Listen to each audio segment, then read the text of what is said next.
नमस्कार. सर्वप्रथम मी माझा परिचय करून देतो.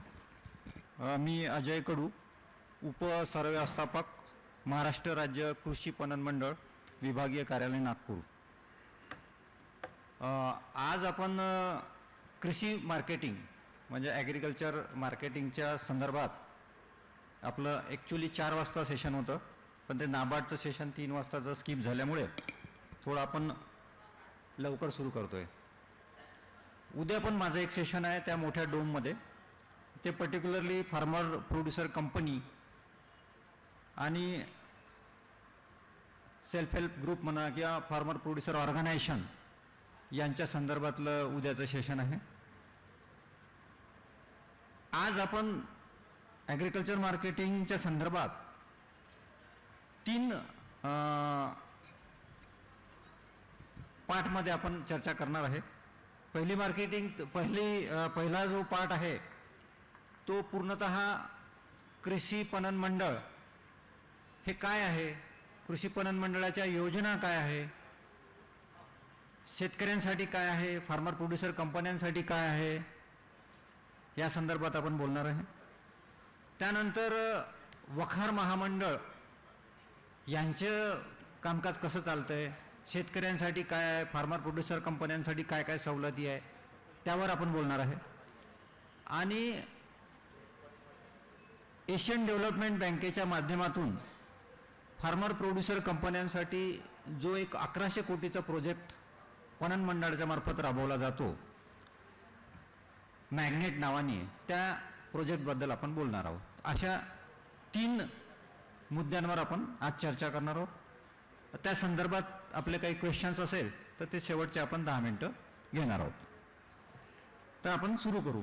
हे आपलं पहिली जी स्लाईड आहे याच्यामध्ये आपल्याला दिसतंय की कृषी पणन मंडळ हे महाराष्ट्र कृषी उत्पन्न अधिनियम जो आहे 63चा त्याच्या अंडर हे रजिस्टर झालेलं आहे. 1984 याचं रजिस्ट्रेशन झालेलं आहे.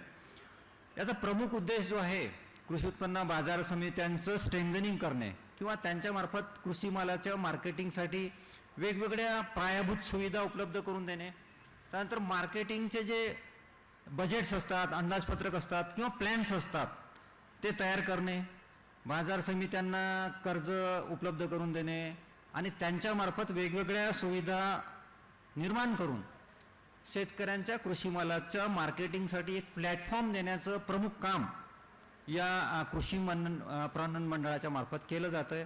आणि याशिवाय राज्य शासनाच्या किंवा केंद्र शासनाच्या काही योजना असतील तर त्याचं इम्प्लिमेंटिंग एजन्सी म्हणून काम करण्याचं काम जे आहे हे पणन मंडळ करत असतं. आपल्या उद्देशामध्ये एक थोडक्यात आपण या स्लाईडमध्ये ते दिलेलं आहे. हे आपण पाहिलं तर चर्चासत्रे, कार्यशाळा, प्रदर्शने किंवा प्रशिक्षणाचे कार्यक्रम, प्रचार प्रसिद्धी किंवा वेगवेगळ्या योजना याची अंमलबजावणी आपण पणन मंडळाच्या मार्फत करत असतो.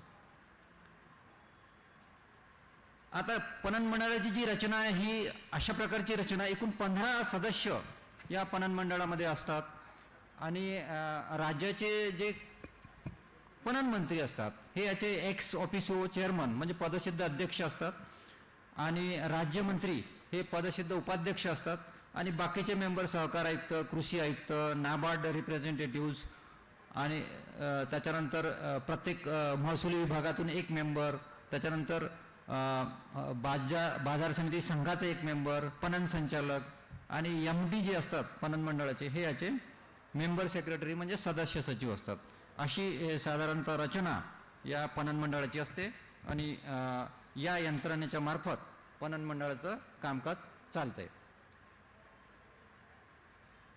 आता ही प्रशासकीय जी आहे प्रशासकीय उतरंड या पणन मंडळाची अशी असते की कार्यकारी संचालक की ज्याला आपण MD म्हणतो हे याचे प्रशासकीय प्रमुख असतात आणि जनरल मॅनेजर हे त्यानंतर त्यातले प्रशासकीय हेड्स असतात आणि खाली जे दिलेले आहे उपसर्वव्यवस्थापक कार्यालय असे राज्यामध्ये 8 कार्यालय आहे. आपण पाहिलं तर अमरावती, नाशिक, औरंगाबाद, नागपूर, कोल्हापूर, पुणे, लातूर, रत्नागिरी अशी 8 प्रशासकीय कार्यालय. आपण आपलं नागपूर रिजनचं जे आहे रेडमध्ये मार्क केलेलं आहे. नागपूर रिजनमध्ये एकूण 6 जिल्ह्यांचा समावेश होतो. असे साधारणतः 6-8 रिजन्स पणन मंडळाचे पूर्ण राज्यभर कार्यरत आहे. आणि डाव्या साईडला जे मुख्यालयाची कशी यंत्रणा असते ती दिलेली आहे. आणि एक आपलं पोस्ट हार्वेस्ट टेक्नॉलॉजीचं एक ट्रेनिंग सेंटर आहे. राज्य सुगी पश्चात तंत्रज्ञान संस्था तळेगाव दाभाळे अशी साधारणतः कार्यालयीन रचना पणन मंडळाची असते. ती आपल्याला या स्लाईडमध्ये पाहायला मिळेल. हे स्लाईडमध्ये आपल्याला दिसतंय की संपूर्ण राज्यामध्ये एकूण 306 बाजार समित्या कार्यरत आहे आणि त्याचे 623 उपबाजार पूर्ण राज्यामध्ये कामकाज आहे. आणि ह्या बाजार समित्या ह्या पणनमध्ये अतिशय महत्त्वाची भूमिका बजावत असतात. आणि या बाजार समित्यामार्फतच आपण मुख्यतः ॲग्रिकल्चर मार्केटिंगचं कामकाज पाहत असतो. नागपूरमध्ये जर पाहिलं, नागपूर रिजनमध्ये एकूण 50 बाजार समित्या नागपूर रिजनमध्ये आहे आणि 76 त्याचे सब मार्केट्स म्हणजे उपबाजार आहेत. आता पणन मंडळाच्या महत्त्वाच्या काय योजना आहे? शेतकऱ्यांसाठी डायरेक्ट असेल किंवा फार्मर प्रोड्युसर कंपन्या असेल, बऱ्याचशा योजना 15-20 योजना पणन मंडळाच्या आहेत. पण त्यातल्या महत्त्वाच्या आपण आज चर्चा करणार आहोत. तर ह्या काही महत्त्वाच्या योजना आहे की ह्या शेतकऱ्यांच्या दृष्टीने किंवा आपल्या फार्मर प्रोड्युसर कंपन्यांच्या दृष्टीने अत्यंत महत्त्वाच्या आहे. त्या आपल्यापर्यंत पोहोचाव्या या उद्देशानं आपण या योजनांवर आपण बोलणार आहोत. तर एक पहिली योजना शेतमाल तारण योजना. याचं डिटेलिंग आपण पाहणार नेक्स्ट स्लाईडमध्ये. पहिल्यांदा आता कुठल्या कुठल्या योजना आहे महत्त्वाच्या ते या स्लाईडमध्ये दाखवलेले आहे. एक महत्त्वाची योजना आहे शेतमाल तारण योजना. त्याच्यानंतर इंटरस्टेट ट्रान्सपोर्ट योजना, म्हणजे एका राज्यातून जर दुसऱ्या राज्यामध्ये शेतमालाची वाहतूक करायची असेल तर त्याची एक अनुदानाची योजना आहे. तर समुद्रामार्गे जर माल न्यायचा असेल तर त्याच्यासाठी सुद्धा एक अनुदानाची योजना आहे.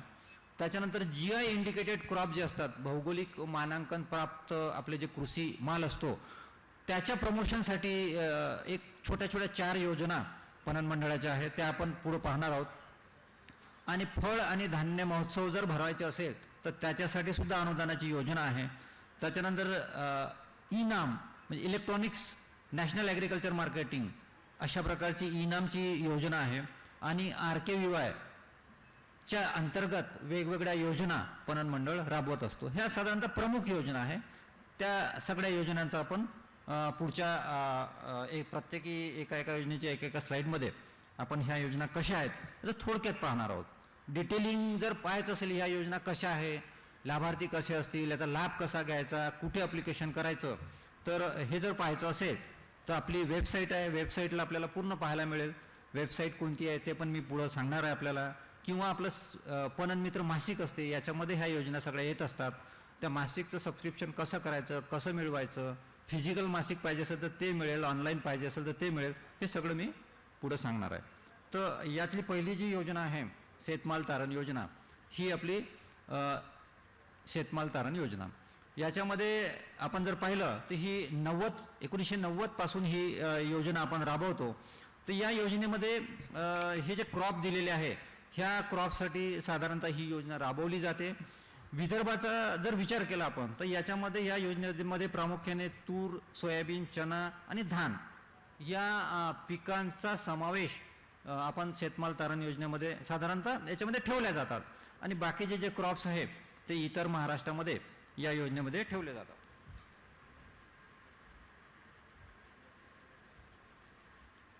तर ह्या योजनेमध्ये तारण योजनेमध्ये जो तारण माल आपण ठेवत असतो, वर नमूद केलेला तारण माल जर ठेवला तर याच्यामध्ये 75% आपल्याला तारण कर्ज उपलब्ध होत आहे. आणि याच्यावर व्याजदर जो आहे 6% व्याजदर आपल्याला त्याच्यामध्ये द्यावा लागतो. आणि हा जो व्याजदर आहे हा 6 महिन्यासाठी, कारण ही योजना साधारणतः 6 महिन्यासाठी म्हणजे 180 दिवससाठी असते. आणि याच्यावर जे वेअरहाऊस रिसिप्ट आपल्याला मिळते त्याच्यावर सुद्धा आपल्याला तारण कर्ज मिळतंय. आता तारण कर्जाच्या सुद्धा एक वखार महामंडळाची सुद्धा योजना आहे, ती पुढच्या स्लाईडमध्ये आपण पाहणार आहोत. तर त्याच्यामध्ये कसं अजून सुलभ आपण ती तारण योजना कशी केलेली आहे ते पुढच्या एका वखार महामंडळाच्या स्लाईडमध्ये आपल्याला दिसणार आहे, तेव्हा मी सांगेल. ही दुसरी जी योजना आपण सांगितली होती की आंतरराज्य शेतमाल व्यापार रस्ते वाहतूक, म्हणजे एका राज्यातून जर दुसऱ्या राज्यामध्ये आपल्याला शेतमालाचं वाहतूक करायची असेल तर त्याच्यासाठी अनुदानाच्या योजना या पणन मंडळाच्या या योजनेमार्फत आपण त्याच्यात लाभार्थ्यांना लाभ देत असतो. प्रामुख्याने शेतकरी उत्पादक कंपन्या आणि सहकारी संस्था असेल याचा लाभ मिळतो. याच्यामध्ये बघा लालमध्ये जे आपण मार्क केलं आहे केळी, संत्रा, मोसंबी हे क्रॉप साधारणतः आपल्या विदर्भाशी निगडीत आहे. तर ह्याचे जे उत्पादक करणारे किंवा पणन करणाऱ्या ज्या फार्मर प्रोड्युसर कंपन्या असेल किंवा सहकारी संस्था असेल त्यांना ह्या योजनेचा लाभ मिळू शकतो. 2020 पासून या योजनेमध्ये थोडेसे बदल झालेले आहे आणि ही योजनेमध्ये अनुदान कसं मिळतंय हे आपल्याला पुढच्या स्लाईडमध्ये मिळेल की आपला किती अंतरावर ट्रान्सपोर्ट करतोय आपण त्या अनुषंगाने याच्या अनुदानाची रक्कम ठरली जाते. परंतु साधारणतः जो काय ट्रान्सपोर्टचा खर्च होतो त्याच्या 50% तरी अनुदान या योजनेअंतर्गत शेतकऱ्यांना मिळतंय. नेक्स्ट स्लाईडमध्ये आपल्याला दिसेल की याच्यामध्ये अंतर आणि अनुदान याची लिमिट्स घालून दिलेली आहे. आपण जर पाहिलं तर जे एक 350 ते 750 किलोमीटरचं जर अंतर असेल एका राज्यातून दुसऱ्या राज्यात माल नेल्याचं तर त्याच्यामध्ये आपल्याला 20,000 किंवा 50% याच्यापेक्षा याच्यामध्ये जे जास्त असेल तेवढ्या रकमेचं अनुदान या योजनेअंतर्गत मिळतंय.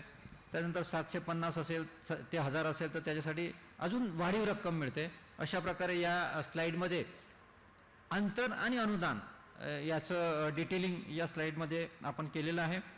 हे सुद्धा योजना आपल्याला पणन मंडळाच्या वेबसाईटवर विस्तृतपणे पाहायला मिळेल. त्याच्यामुळे मी फार आपला वेळ घेणार नाही, पण अशा प्रकारची सुद्धा योजना आहे हे आपण लक्षात ठेवावं. आणि अशा प्रकारचा जर माल ट्रान्सपोर्ट आपली फार्मर प्रोड्युसर कंपनी किंवा सहकारी संस्था करत असेल तर त्यांनी या योजनेचा जरूर लाभ घ्यावा असं मी आपल्याला आवाहन करतो.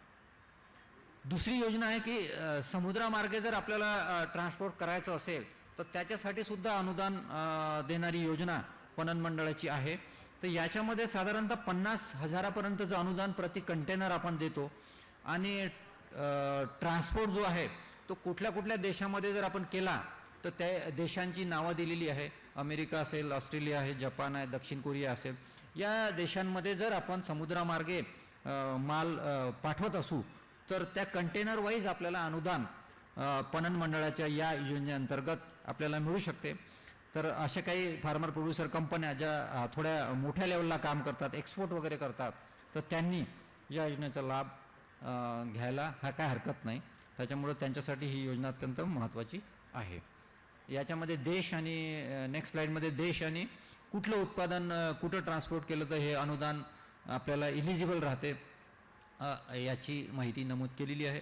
जसं अमेरिका असेल तर तिथं आंबा आणि डाळिंब जर आपण निर्यात केलं समुद्रामार्गे तर त्याच्यामध्ये कंटेनर वाईज 50,000 हजाराची सबसिडी आपल्याला मिळू शकेल. ऑस्ट्रेलिया असेल तर तिथं आंबा डाळिंब, साऊथ कोरिया असेल तर केळी आंबा, असे त्यांनी कंट्री म्हणजे पोटेन्शियल असलेले कंट्री आणि आपले उत्पादन याची सांगड त्याच्यामध्ये घातलेली आहे. अशा प्रकारची ही योजना आहे. त्याच्यानंतर हे आपले जे भौगोलिक मानांकन प्राप्त जे क्रॉप आहे संपूर्ण राज्यामध्ये त्याचे हे यादी म्हणजे पिक्चर स्वरूपात दिलेली आहे. याच्यामध्ये 26 पिकांचा समावेश आहे. परंतु आता एक नवीन क्रॉप त्याच्यामध्ये भंडाऱ्याचा आपला राईससुद्धा या GI इंडिकेटेड क्रॉपमध्ये त्याचा समावेश झालेला आहे. तर तो सुद्धा याच्यामध्ये इन्क्लूड होईल. तर अशा या भौगोलिक मानांकन प्राप्त पिकांसाठी सुद्धा पणन मंडळाच्या 4 योजना आहे की या 4 योजनेच्या मार्फत असे जे आपले क्रॉप्स आहे त्यासाठी आपल्याला काय काय मिळू शकते ते आपण एक पुढच्या स्लाईडमध्ये आपल्याला दिसेल. हे क्रॉप्स आहे की जिथे GI इंडिकेशन जसं आपला विदर्भातला क्रॉप जर पाहिलं तर नागपुरी संत्र्याला आपलं मिळालेलं आहे. वायगावची हळद आहे याला GI इंडिकेशन मिळालेलं, भिवापूरची मिरची आहे आणि भंडाऱ्याचा राईस आहे. हे आपले विदर्भातले क्रॉप्स आहे. तर ह्याच्यासाठी सुद्धा आपल्या पणन मंडळाच्या अत्यंत महत्त्वाच्या स्कीम्स आहे. ह्या ज्या आपण म्हटलं आहे GI इंडिकेटेड क्रॉपसाठी ह्या आपल्या 4 छोट्या छोट्या योजना आहेत. तर याच्यामध्ये जर आपल्याला GI इंडिकेटेड क्रॉपच्या संदर्भात जर शेतकऱ्यांचं प्रशिक्षण घ्यायचं असेल तर 10,000 रुपयापर्यंत आपण त्या प्रशिक्षणाचा खर्च पणन मंडळाच्या मार्फत उचलत असतो. ही अत्यंत महत्त्वाची योजना आहे. त्याच्यानंतर जर याच्यासाठी रजिस्ट्रेशन करायचं असेल तर रजिस्ट्रेशनला फार तर 50-50 रुपयेच खर्च येतो. पण तरी पण आपण प्रति शेतकरी 200 रुपये लाभ देतो. इथं आपल्याला दिसत असेल की फक्त 200 रुपये मिळतात, पण त्याचा खर्च एक 5-50 रुपयेच असतो, अत्यंत कमी खर्च असतो. तरी पण आपण रजिस्ट्रेशनसाठी प्रति लाभार्थी 200 रुपयापर्यंत अनुदान आपण याच्यामध्ये या योजनेअंतर्गत देत असतो. त्याच्यानंतर ब्रँडिंग आणि लेबलिंग किंवा पॅकेजिंग जर करायचं असेल तर 3 लाखापर्यंतचं अनुदान, 50% किंवा 3 लाखापर्यंतचं अनुदान या GI इंडिकेटेड क्रॉप्सच्या ब्रँडिंग, लेबलिंग, बारकोड असेल, वेबसाईट असेल, याच्यासाठी आपण या पणन मंडळाच्या मार्फत देत असतो. त्याच्यानंतर आपले जे वेगवेगळे प्रदर्शन्स असतात, फळाचे प्रदर्शन असेल किंवा आपलं कृषी मालाचं किंवा याचं महोत्सव असतात, याच्यामध्ये जर GI इंडिकेटेड क्रॉप्सच्या संदर्भात स्टॉल टाकलं तर ते प्रति स्टॉल 3000 अनुदान या GI इंडिकेटेड क्रॉपच्या संदर्भात पणन मंडळाच्या या योजनेअंतर्गत आपण देत असतो. हे जे फळं आणि धान्य महोत्सव वेगवेगळे आपण घेत असतो त्याच्यामध्ये सुद्धा म्हणजे जे GI इंडिकेटेड नाही आहे पण इतर फळांचे सुद्धा महोत्सव असेल तर त्याच्यात प्रति स्टॉल 2000 रुपयापर्यंत अनुदान आपण देतो. आणि याच्यामध्ये काही कंडिशन्स असतात की बुवा मिनिमम 10 स्टॉल पाहिजे, मिनिमम 10 पाहिजे किंवा त्याच्यामध्ये तुमचं प्रदर्शनाचा कालावधी एक 4-5 दिवसाचा पाहिजे, अशा कंडिशन्स छोट्या छोट्या असतात. त्याचं डिटेलिंग आपल्याला वेबसाईटला किंवा आपल्या पणन मित्र मासिकाचे जे वेगवेगळे लेख असतात किंवा आपली डायरी जी असते पणन मंडळाची, याच्यामध्ये त्याचं डिटेलिंग दिसेल. त्याच्या साईडला 2 पिक्चर्स आहे की जे वेगवेगळे आपले महोत्सव असतात. खालचा एक मला वाटतं आंब्याचा दिसतोय, वर सुद्धा एक महोत्सव, धान्य महोत्सव दिसतो. त्याच्यामध्ये पणन मंडळाचे MD आणि वखार महामंडळाचे CMD दोन्ही अधिकारी त्या स्टॉलवर व्हिजिट दिल्याचं आपल्याला त्या वरच्या पिक्चरमध्ये दिसून येतं. अशा प्रकारे जर फळ आणि धान्य महोत्सव असेल आणि त्याच्यामध्ये स्टॉल टाकला असेल तर अनुदान स्वरूपात आपल्याला पणन मंडळाच्या या योजनेमार्फत आपल्याला अनुदान मिळू शकतं. ही एक महत्त्वाची योजना आहे. ई-नाम हे केंद्र शासनाच्या मार्फत ही राज्यामध्ये राबवली जाते आणि महाराष्ट्र राज्य या योजनेमध्ये संपूर्ण देश पातळीवर अत्यंत म्हणजे काय म्हणतात त्याला की मोठ्या प्रमाणात या योजनेअंतर्गत काम देशभरात आपलं महाराष्ट्र राज्य करत आहे.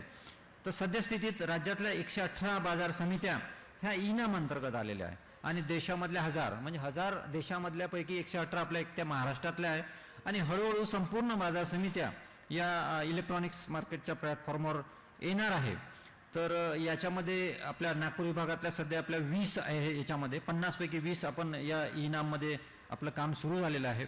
आणि याचे फायदे काय काय आहे, ह्या ई-नामवर आपण का जातोय, केंद्र शासनाची काय इच्छा आहे की सगळ्या बाजार समित्या या प्लॅटफॉर्म आल्या आहे, याचा शेतकऱ्यांना काय फायदा होईल, हे सगळं आपल्याला पुढच्या स्लाईडमध्ये देईल की बाबा ह्याचं ई-ऑक्शन किंवा ई-मार्केटिंगचा फायदा शेतकऱ्याला कशा प्रकारे होऊ शकतं. तर याचे काही महत्त्वाचे मुद्दे पुढच्या स्लाईडमध्ये आपल्याला पाहायला मिळेल. हे आहे ई-लिलावाचे फायदे. म्हणजे एक तर आता आपलं काय होतंय की ॲग्रिकल्चर मार्केटिंग आपण करतोय की त्या बाजार समिती माल गेला, तिथलेच व्यापारी, तिथलेच अडते, तिथलेच लोक घेणारे तेच, त्यांनी ज्या भावात मालाची खरेदी करायची इच्छा त्यांची असेल त्याच भावात ते खरेदी करतील. म्हणजे कॉम्पिटिटिव्ह बिडिंग ज्याला म्हणतो आपण, स्पर्धात्मक बायर किंवा स्पर्धात्मक खरेदीदार आपल्याला मिळत नाही. कारण एक 4, 2, 5, 15, 20 व्यापारी जे असतात त्या बाजार समितीमध्ये ज्यांची नोंदणी आहे तेच लोक सद्यस्थितीत मालाची खरेदी करतात. त्याच्यामुळे शेतकऱ्यांना जो अपेक्षित भाव आहे तो मिळत नाही. अशा या ई प्लॅटफॉर्मवर जर सगळ्या बाजार समित्या आल्या तर पूर्ण देशामध्ये एकच मार्केट राहील. म्हणजे तुमचा नागपूरचा किंवा अमरावतीचा माल देशातला कुठल्याही मार्केटमधला कुठलाही व्यापारी ऑनलाईन पद्धतीनं करू शकेल. म्हणजे थोडक्यात काय होईल की एक मार्केट ही संकल्पना या ई-नाम योजनेअंतर्गत खरं म्हणजे केंद्राला अपेक्षित आहे. आता आपण सध्या प्रायमरी स्टेजला आहे. म्हणजे आपण फक्त आता इंटर मंडी म्हणजे ज्या मंडीमध्ये माल येतो तिथंच ई-नाम करतोय, कारण पहिल्या फेजमध्ये आहे. पुढं असे अपेक्षित आहे की सगळ्या बाजार समित्या एकमेकाशी लिंक होणार आहे आणि कुठला माल कुठेही विकल्या जाणार आहे. याच्यासाठी खरं म्हणजे हे इलेक्ट्रॉनिक्स प्लॅटफॉर्म आहे. आपलं अजून प्रिमिटिव्ह स्टेजला आहे, पण हळूहळू सर्व बाजार समित्या या प्लॅटफॉर्मवर येऊन पूर्ण देशामध्ये एकच मार्केट अशी संकल्पना याच्यामध्ये आहे. आणि दुसरी याच्यात संकल्पना महत्त्वाची आहे की सगळं पेमेंट हे इलेक्ट्रॉनिक्स पद्धतीनं होणार आहे. म्हणजे माल विकला, मालाचं ग्रेडिंग होणार आहे, ॲसेइंग होणार आहे, त्याचे सगळ्या टेस्ट होणार आहे आणि मग पेमेंटसुद्धा शेतकऱ्याच्या खात्यात डायरेक्ट जमा होणार आहे.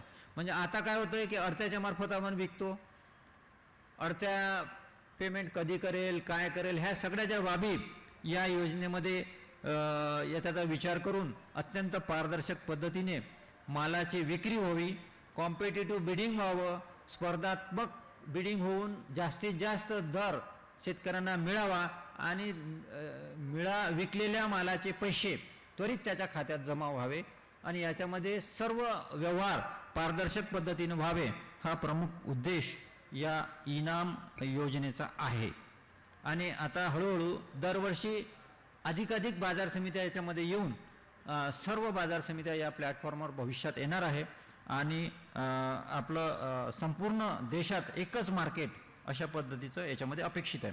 याच्याशिवाय इनाममध्ये काही छोटे छोटे प्रोजेक्ट जे आहे ॲग्रिकल्चर रिलेटेड, जसं धान्य चाळणी यंत्राचं 40 लाखापर्यंत अनुदान देऊन बाजार समितीमध्ये हे उपलब्ध करून देणे, जेणेकरून धान्याची प्रतवारी ग्रेडिंग करून, प्रतवारी सुधारून त्याचा व्हॅल्यू ॲडेड म्हणजे त्याचा भाव जास्त मिळून शेतकऱ्यांना त्याच्यामध्ये थोडा भाव वाढून मिळण्यासाठी मदत करणे. त्याच्यानंतर गांडूळ खत प्रकल्प वगैरे असे छोटे प्रकल्पसुद्धा या इनाम योजनेअंतर्गत अनुदानाच्या स्वरूपात बाजार समित्यांना मिळत आहे किंवा काही ठिकाणी आपण त्याची उभारणीसुद्धा केलेली आहे.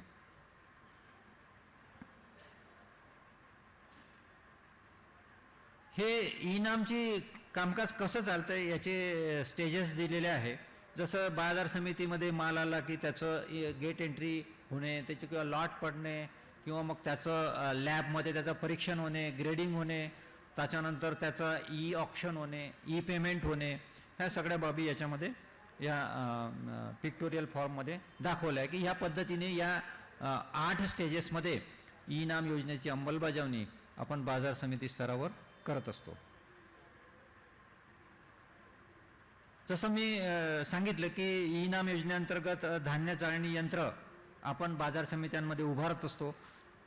नागपूर रिजनमध्ये आपण 5 ठिकाणी हे उभारलेले आहे. 40 लाखाचं अनुदान याच्यामध्ये आपण 5 बाजार समित्यांना दिलेलं आहे आणि 2 मेट्रिक टन प्रति तास अशी धान्याची चाळणी करण्याची कॅपॅसिटी या यंत्राची आहे. याचा उद्देश असा एकमेवच आहे की आलेल्या धान्याची प्रतवारी सुधारावी आणि त्याला चांगले दर मिळावे, ह्या उद्देशाने आपण अशा प्रकारचे धान्य चाळणी यंत्र बाजार समित्यांमध्ये शेतकऱ्यांच्या उपयोगासाठी या योजनेअंतर्गत 40 लाखापर्यंतची सबसिडी देऊन आपण नागपूर विभागामध्ये उभारलेले आहे. इतरही ठिकाणी राज्यामध्ये अशा प्रकारचे धान्य चाळणी यंत्र उभे झालेले आहेत आणि प्रत्यक्षात ते कामकाजसुद्धा सुरू आहे.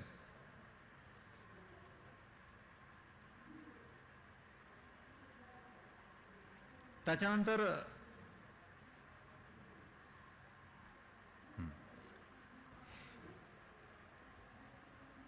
RKVY अंतर्गत आपण पणन मंडळ हे नोडल एजन्सी म्हणून RKVY अंतर्गत गोडाऊनसुद्धा बांधकामाचं काम करत असते. तर याच्यामध्ये नागपूर रिजनमध्ये म्हणजे 5 जिल्ह्यांमध्ये, आता आपलं हे विदर्भातलं वर्कशॉप असल्यामुळे थोडी आकडेवारी विदर्भातली आपण टाकलेली आहे. याच्यामध्ये एकूण 36 वेअरहाऊसेस आपण RKVYच्या माध्यमातून प्रत्येकी 1000 मेट्रिक टनचे गोडाऊन्स आपण बाजार समित्यांमध्ये उभे केलेले आहे की जेणेकरून साठवणूक जी आहे कृषी मालाची ही झाली पाहिजे आणि एकाच वेळेस जर मार्केटमध्ये माल आला आणि साठवणुकीची जर आपल्याजवळ क्षमता नसेल वैयक्तिक पातळीवर म्हणजे शेतकऱ्याच्या घरी किंवा अशा प्रकारे सामुदायिक स्तरावर, तर मग माल विकण्याशिवाय पर्याय राहत नाही. जो पडेल भाव मिळेल त्या दरात आपण नाईलाजानं विकत असतो आणि मग एकदम रेट कमी होतात. अशी अडचण होऊ नये, स्टोरेज कॅपॅसिटी उभी राहावी म्हणून RKVYच्या योजनेअंतर्गत आपण जवळपास 37,000 मेट्रिक टनची कॅपॅसिटी ह्या नागपूर रिजनमध्ये या RKVYच्या योजनेमार्फत उभी केलेली आहे. तिथं आपल्याला पिक्चर पण दिसेल. अत्यंत तंत्रशुद्ध पद्धतीने वखाराची आपण निर्मिती केली आहे आणि याच्यामध्ये आपण मालाचं स्टोरेज करत असतो, मालतरण योजना राबवत असतो, है ना. आणि खाली जे आहे खालचं पिक्चर आपल्याला धान्य चाळणी यंत्राचं पिक्चर असेल ते सुद्धा दिसतंय. म्हणजे आपण इनाम अंतर्गत सुद्धा धान चाळणी यंत्र घेतलं आहे आणि इकडे आरकेव्यामध्ये सुद्धा घेतलेलं आहे. म्हणजे दोन्ही योजनेअंतर्गत आपण धान्य चाळणी यंत्र घेतलेलं आहे आणि आपण 36 वेअरहाऊसेस सुद्धा आपण याच्यामध्ये उभे केलेले आहेत. हे पणन मंडळाच्या काही सुविधा आहे. आपण आता योजना पण पाहिलेल्या आहे आणि ह्या काही सुविधा किंवा उपक्रम जे शेतकऱ्यांच्या हिताचे आहे हे आपण नेहमीच राबवत असतो. तर पहिले तर म्हणजे पूर्ण पणन मंडळाचा कारभार आपण पूर्ण कम्प्युटराईज केलेला आहे. त्या कम्प्युटराईज केल्यामुळं काय झालं की सगळे बाबी जे आहे इझिली ॲक्सेसिबल आहे. त्याच्यानंतर मोबाईलवर आपल्याला ॲप जर डाउनलोड केलं, MSAMB जर आपण गुगल याच्यावर गेलं प्ले स्टोअरला, तर MSAMB नावाचं ॲप डाउनलोड जर केलं तर संपूर्ण माहिती त्या ॲपवर आपल्याला at the tip of fingers मिळू शकते. त्याच्यामध्ये प्रामुख्याने शेतकऱ्याशी रिलेटेड म्हणजे दैनंदिन बाजारभाव काय चालू आहे, वेगवेगळ्या बाजार समितीमध्ये कुठल्या कॉमोडिटीचे काय काय बाजारभाव आहे, कुठले कुठले ट्रेनिंग्स होत आहे. त्याच्यानंतर फार्मर प्रोड्युसर कंपन्यांची लिस्टसुद्धा त्याच्यामध्ये आहे. त्याच्यानंतर पणन मित्र मासिक जे आपल्याला म्हणजे हार्ड कॉपीच्या स्वरूपात मिळते, ते ऑनलाईन पद्धतीनं या ॲपवर सुद्धा आपल्याला वाचता येतं. म्हणजे हे डाउनलोड जर केलं एक ॲप स्मार्टफोनला तर पणन मंडळाशी रिलेटेड सगळ्या माहित्या तुम्हाला या ॲपवर सहज मिळू शकतात. तर हे एक महत्त्वाचं सुविधा पणन मंडळामार्फत आपली आहे, मोफत आहे. त्याच्यानंतर कृषी पणन मित्र मासिक हे जे तुम्हाला सांगितले ते डिजिटल फॉर्ममध्ये सुद्धा आपल्याला पाहायला मिळतं. आणि याचं जर 200 रुपये भरले वार्षिक तर दरमहा याच्यामध्ये हे मासिक आपल्याला घरपोच मिळू शकतं. याच्यामध्ये पणनशी रिलेटेड कृषी पणनशी रिलेटेड महत्त्वपूर्ण याच्यामध्ये दरमहा लेख प्रसिद्ध होत असतात. आणि हे आपल्याला ऑनलाईन आणि ऑफलाईन दोन्हीही पद्धतीनं, ऑनलाईन जर पाहिलं तर ते मोफत आहे, ऑफलाईन जर आपल्याला पाहिजे असेल तर प्रतिवर्ष 200 रुपये सबस्क्रिप्शन घेऊन घरपोच आपल्याला ही मासिक मिळू शकते. त्यानंतर हॉर्टिकल्चर एक्सपोर्ट ट्रेनिंग कोर्स हा एक कोर्स पणन मंडळाच्या मार्फत राबवला जातो.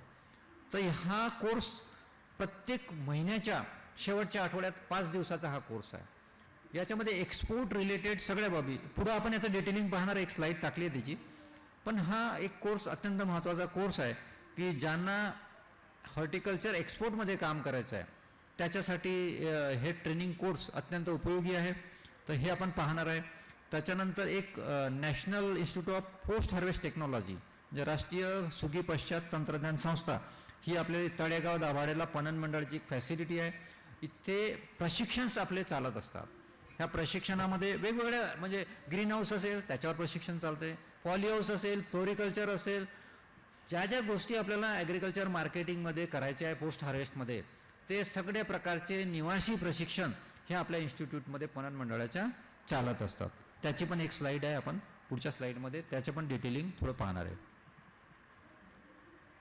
हे मगाचे सांगितलं संगणकीकरण, अशा प्रकारचे सर्व्हर वगैरे सगळे पणन मंडळाच्या जवळ आहे की जेणेकरून सगळं माहिती आपल्याला ऑनलाईन पद्धतीनं मिळेल आणि ॲक्सेसिबल राहील. ह्या पद्धतीनं सगळं आपलं पणन मंडळाचा कारभार आपण कॉम्प्युटराईज केलेला आहे.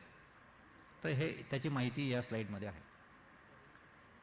हे मोबाईल ॲपचं जे मी मगा बोललो आहे की अशा प्रकारे मोबाईल ॲप आहे, MSAMB नावानं आपण डाउनलोड करू शकतो. आणि त्या मोबाईल ॲपमध्ये आपल्याला काय काय मिळू शकते, एक तर दैनिक आवक, किती मालाची आवक होत आहे, त्याचे वेगवेगळ्या बाजार समित्यांमधले भाव काय आहे, राज्यामध्ये कुठल्या कुठल्या शेतकरी उत्पादक कंपन्या आहेत, त्या कुठल्या कुठल्या क्रॉपवर काम करत आहेत, पणन मित्र मासिक ऑनलाईन पद्धतीनं मिळू शकते त्याच्यावर वाचायला.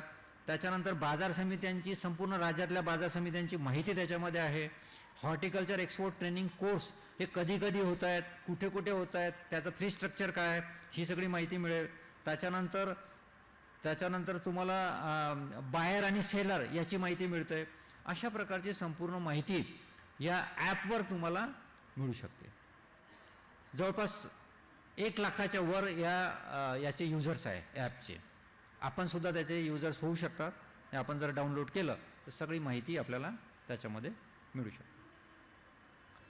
हे मग सांगितलं कृषी पणन मित्र मासिक, एका मासिकाचं मुखपृष्ठ आपल्याला या स्लाईडमध्ये दाखवलं आहे. साधारणतः असं आपलं मासिक असतंय, दरमहा हे प्रसिद्ध होतं आहे. याचे सुद्धा 20,000च्या वर आपले सबस्क्रायबर आहे, म्हणजे दर महिन्याला ह्यांना लोकांना आपण पाठवतो. आणि वाचकांची संख्या 3 लाख आहे, म्हणजे ऑनलाईनसुद्धा लोक हे वाचत असतात. आणि 20,000 तर आपले सबस्क्रायबर आहे. अशा प्रकारे मोठ्या प्रमाणात त्याचे वाचक वर्ग राज्यामध्ये आहे. 200 रुपये भरून आपल्याला ते घरपोच मिळू शकतं, किंवा आपण ऑनलाईन पद्धतीनं ॲपच्या माध्यमातून त्याचं वाचन करू शकता. आमच्या www.msamb.com ह्या वेबसाईटवर सुद्धा हे पणन मित्र मासिक त्या वेबसाईटला व्हिजिट करून आपण वाचू शकता. अत्यंत चांगले लेख याच्यामध्ये ॲग्रिकल्चर मार्केटिंगच्या संदर्भात दर महिन्याला येत असतात, जे की आपल्या फार्मर प्रोड्युसर कंपन्या किंवा इंडिव्हिज्युअल शेतकऱ्यांना सुद्धा उपयोगाचे ठरू शकतात. हे मग सांगितल्याप्रमाणे हॉर्टिकल्चर एक्सपोर्ट ट्रेनिंग कोर्स जो होतो, काही याचे आपले क्लासरूमचे काही फोटोज याच्यामध्ये आपण दाखवलेले आहे.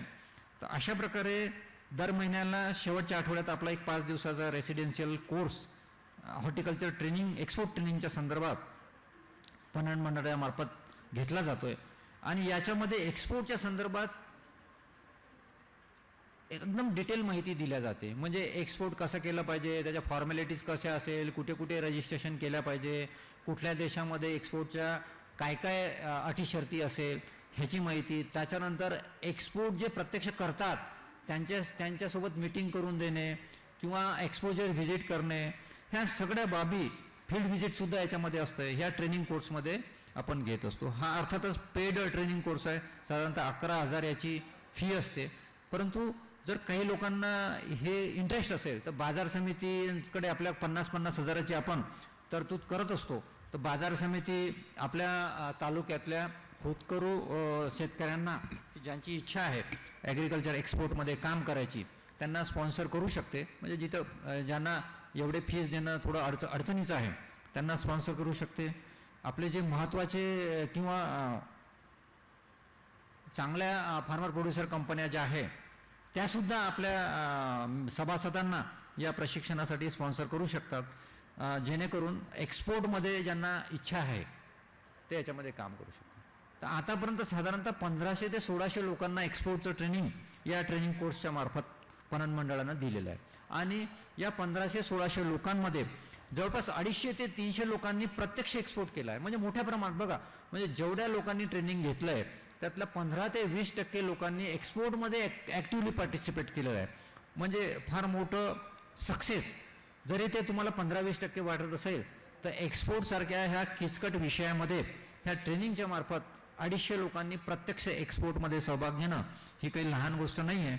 त्याच्यामुळे ह्या ट्रेनिंगचं महत्त्व, एक्सपोर्ट ज्याला करायची इच्छा आहे प्रत्यक्ष अप्रत्यक्ष त्यांना खूप चांगलं प्रशिक्षण या कोर्सच्या मार्फत मिळू शकतं. म्हणजे ज्यांची कोणाची एक्सपोर्ट करण्याची थोडी जरी इच्छा असेल तर त्यांनी हे ट्रेनिंग जरूर केलं पाहिजे. अत्यंत चांगलं ट्रेनिंग, कारण या ट्रेनिंगला आपल्या स्टेटचेच नाही, अदर स्टेटचे, अदर कंट्रीचे सुद्धा लोक येऊन एक्सपोर्टचं ट्रेनिंग घेतात. इतकं चांगलं ट्रेनिंगचं मॉड्यूल या कोर्सच्या मार्फत प्रशिक्षणार्थीला दिलं जातं आहे. तर चांगला हे ट्रेनिंग कोर्स आहे. ज्यांना कोणाला इच्छा असेल एक्सपोर्टमध्ये काम करण्याची त्यांनी जरूर हे ट्रेनिंग केलं पाहिजे. हे एक मग सांगितलं होतं की आपलं एक पणन मंडळाची फॅसिलिटी आहे ट्रेनिंग सेंटर तळेगाव दाभाडेला.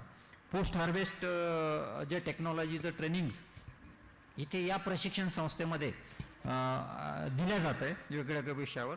नेदरलँड गव्हर्नमेंटच्या माध्यमातून ही संस्था पणन मंडळाकरता उभी झालेली आहे. इथे सुद्धा जवळपास 50-60 हजार लोकांचं ट्रेनिंग आतापर्यंत झालेलं आहे. 2003 पासून साधारणतः इथे ट्रेनिंग सेशन सुरू होतं आहे. ते आपल्याला ती फॅसिलिटीचा फोटोसुद्धा दिसतंय की अशा प्रकारची अत्यंत उत्तम फॅसिलिटी तिथे आहे. आणि जे साधारणतः याच्यामध्ये ग्रीन हाऊस असेल किंवा तुमचं कोल्ड स्टोरेज आहे, टिश्यू कल्चर आहे, फ्लोरिकल्चर आहे, त्याच्यानंतर सॉईल टेस्टिंग वगैरे, हे सगळे जे विषय शेतीशी निगडीत आहे हे इथे या ट्रेनिंग सेंटरमध्ये वेगवेगळ्या प्रशिक्षणाच्या माध्यमातून शेतकऱ्यांना उपयोगी पडू शकतात. 35 एकरचं आपलं क्षेत्र आहे, त्याच्यामुळे तिथे प्रॅक्टिकल सुद्धा, तिथे ॲक्च्युली ग्रीन हाऊस उभारलेला आहे, तिथे पॉली हाऊस आहे, तिथे फ्लोरिकल्चर आहे, ते तुम्हाला प्रत्यक्ष सुद्धा तिथे पाहता येतं प्रॅक्टिकल. तिथे काही पिक्चर्स बघा पॉली हाऊसचे आहे, दाखवलेले आहे, पॉली हाऊसचे आहे. हे सगळे गोष्टी प्रॅक्टिकल पद्धतीने आणि थेरॉटिकल पद्धतीने दोन्हीही पद्धतीने आपण या इन्स्टिट्यूटमध्ये वेगवेगळे जे प्रशिक्षण वेळोवेळी आयोजित करतात त्या माध्यमातून आपल्याला त्याची माहिती मिळू शकते. आता काही गोष्टी अशा आहे की पणन मंडळ एक्सपोर्टसाठी काय काय करू शकतं किंवा आतापर्यंत काय काय केलेलं आहे, काय प्रयत्न ॲग्रिकल्चर एक्सपोर्टसाठी पणन मंडळ करतं आहे, हे थोडंसं याच्यामध्ये आपण पाहणार आहोत. ते थोडा डेटा इंग्लिशमध्ये आहे पण मी मराठीत आपल्याला सांगतो. हे आता आपण जर पाहिलं तर याच्यामध्ये इंडिया आणि म्हणजे पूर्ण देशामध्ये आणि महाराष्ट्रामध्ये वेगवेगळे जे आपले मेजर फ्रूट क्रॉप्स आहे त्याचा एरिया काय आहे याची डेटाबेस या स्लाईडमध्ये दिलेला आहे. ते लालमध्ये जे मार्क केलं आहे ते साधारणतः आपले विदर्भातले पिकं महत्त्वाचे पिकं असल्यामुळे मी मार्क केले. बाकीचे अदर पिकं जे आहे हे संपूर्ण महाराष्ट्राशी रिलेटेड असल्यामुळे ते त्याचीसुद्धा आकडेवारी आहे, पण आपल्याला महत्त्वाचे आपले जे ऑरेंज आहे, स्वीट ऑरेंज आहे, कागदी लाईम आहे, याचा डेटा दिलेला आहे. तर एकूण जे भारत आणि महाराष्ट्र याचं कंपॅरिझन पाहिलं तर ऑरेंजचा एरिया आपला महाराष्ट्रामध्ये ॲज कम्पेअर टू इंडिया 40% आहे. मोसंबी म्हणजे स्वीट ऑरेंजचा 66% आहे आणि कागदी लिंबू ज्याला आपण कागदी लाईम किंवा लिंबू हे 20% आहे. म्हणजे मोठा एरिया संपूर्ण देशाच्या मानानं या प्रमुख पिकामध्ये आपला महाराष्ट्रामध्ये आहे. तर हा एरिया या स्लाईडमध्ये दिसतोय. ही जी स्लाईड्स आहे याचं प्रोडक्शन मेजर जे फ्रूट्स आणि व्हेजिटेबल्स आहे याची प्रोडक्शनची काय आपली हे आहे, राज्याचं काय स्थिती आहे ही या स्लाईडमध्ये दिसते. तर याच्यामध्ये ऑरेंज आणि लेमन याला परत मी महत्त्वाचे जे विदर्भातले क्रॉप आहे त्याला रेड पद्धतीने दाखवलेलं आहे. इंडिया आणि महाराष्ट्र याचं कंपॅरिझन केलं तर आपण संत्र्याच्या बाबतीत 3ऱ्या नंबरवर आहे राज्यामध्ये आणि लिंबूच्या बाबतीत 6व्या नंबरवर आहे. बाकी ग्रेप्स किंवा पोमोग्रॅनेट हे पश्चिम महाराष्ट्रातले किंवा तुमच्या मराठवाड्याचे जे क्रॉप्स आहे त्याच्यामध्ये फर्स्ट आहे, कांद्यामध्ये पहिलं आहे, स्वीट लाईममध्ये सेकंड आहे. अशा प्रकारे राज्याची संपूर्ण देशात काय पोझिशन आहे या क्रॉपमध्ये, फ्रूट क्रॉपमध्ये, ही या स्लाईडमध्ये दाखवलेली आहे. त्याच्यानंतर एक्सपोर्टमध्ये काय वाटा आपला आहे राज्याचा ॲज कम्पेअर टू इंडिया आणि त्याचं रँकिंग काय आहे हे या स्लाईडमध्ये आपल्याला दिसेल की द्राक्षाचं जे एक्सपोर्ट आहे त्याच्यामध्ये आपलं राज्य पहिल्या क्रमांकावर आहे. अर्थातच हे द्राक्ष पश्चिम महाराष्ट्रातून पर्टिक्युलरली नाशिकमधून एक्सपोर्ट होत आहे. मँगो कोकणाचं महत्त्वाचं क्रॉप आहे, याचंसुद्धा देशाची कम्पेअर केलं तर आपलं राज्य पहिल्या क्रमांकावर आहे. डाळिंब पहिल्या क्रमांकावर आहे, बनाना पहिल्या क्रमांकावर आहे, कस्टर्ड ॲपल पहिला आहे, पपया पहिला आहे. पण आता आपण पाहिलं असेल तर याच्यात रेड मार्क करायसाठी विदर्भातले एकही क्रॉप नाही है ना, पुढ्या स्लाईडमध्ये काय दिसत नाही. म्हणजे याच्यावरून समजून जायचं की विदर्भातून एक्सपोर्ट आपलं अत्यंत नगण्य आहे, म्हणजे किंवा होतच नाही. जे स्लाईडमध्ये आपण दाखवू शकतो त्या प्रमाणामध्ये होत नाही. म्हणजे इथं फार मोठे प्रयत्न आपल्याला करावं लागणार आहे. आता आपण काय काय करतोय ते पण पुढं येणार आहे. म्हणजे जो मेजर एक्सपोर्ट होतो ना तो सगळा पश्चिम महाराष्ट्रातून किंवा म्हणजे मेनली द्राक्षाचा, आंब्याचा, हे जे मेजर क्रॉप्स आहे राज्याचे पश्चिम महाराष्ट्राचे किंवा इकडे नाशिक वगैरे या एरियाचे त्यातमध्येच जास्त एक्सपोर्ट होतोय. हे व्हिजिटेबल्स म्हणजे भाजीपाल्यांचं एक्सपोर्टचं काय स्टेटस आहे हे आपल्याला दाखवलं आहे. याच्यामध्ये कांद्यामध्ये आपण देशामध्ये पहिलं आहे ग्रीन चिली. ग्रीन चिलीचं मात्र प्रोडक्शन विदर्भामध्ये पर्टिक्युलरली भिवापूर वगैरे या साईडला मोठ्या प्रमाणात होतं आहे आणि त्याच्यामध्ये ग्रीन चिलीचा एक्सपोर्टमध्ये सुद्धा आपण आहे 1 नंबरला. त्याच्यामध्ये विदर्भाचा वाटासुद्धा या एक्सपोर्टमध्ये आहे. त्याच्यानंतर ओकरा म्हणजे भेंडीमध्ये सुद्धा आपण आहे पहिल्या नंबरला संपूर्ण देशामध्ये आणि भेंडीमध्ये सुद्धा विदर्भात ते काही भागाचा सहभाग याच्यामध्ये आहे. आता हे बाकी जे क्रॉप्स आहे, मेज असेल, नॉन बासमती राईस असेल, पल्सेस आणि म्हणजे अदर सिरियल्स, याचं एक कम्पॅरेटिव्ह डेटा दिलेला आहे की आपलं इंडिया आणि महाराष्ट्राचं एक्सपोर्टची काय पोझिशन आहे. मेजमध्ये सेकंड किंवा बासमती राईसमध्ये थर्ड, पल्सेसमध्ये फर्स्ट आणि अदर सिरियल्स याच्यामध्ये फर्स्ट, ही साधारणतः पोझिशन एक्सपोर्टची आहे. आपण फास्ट जातोय, जस्ट तुम्हाला थोडं आयडिया यावी की एक्सपोर्टमध्ये आपण कुठं आहोत यासाठी हे थोडे स्लाईड दाखवलेले आहे. याचं काय डिटेलिंग एवढं लक्षात ठेवायची गरज नाही, फक्त आपण कुठं स्टँड करतोय हे दाखवण्याचा याच्यामधून प्रयत्न केला. हे साधारणतः वेगवेगळ्या देशांमध्ये वेगवेगळ्या पिकाचं काय शेअर आहे एक्सपोर्टसाठी हे आकडेवारी याच्यामध्ये आहे. जसं इकडे फ्रेश व्हेजिटेबल दिलं तर साधारणतः एक्सपोर्ट कुठल्या कुठल्या देशामध्ये किती टक्के पोटेन्शियल आहे ते दिलेलं आहे. UAE मध्ये 15% असेल, मलेशियामध्ये 15%, बांगलादेशमध्ये 12%, अशा प्रकारे तिथे पोटेन्शियल आहे. सिरियलचं आहे, फ्रेश फ्रूट्स आहे, त्याच्यानंतर अदर आयटम्स किंवा बिव्हरेजेस असेल त्याचं कुठे कुठे किती शेअर्स एक्सपोर्टमध्ये आपल्याला कोणत्या कोणत्या देशामध्ये स्कोप आहे याची आकडेवारी या स्लाईडमध्ये आपण दाखवली.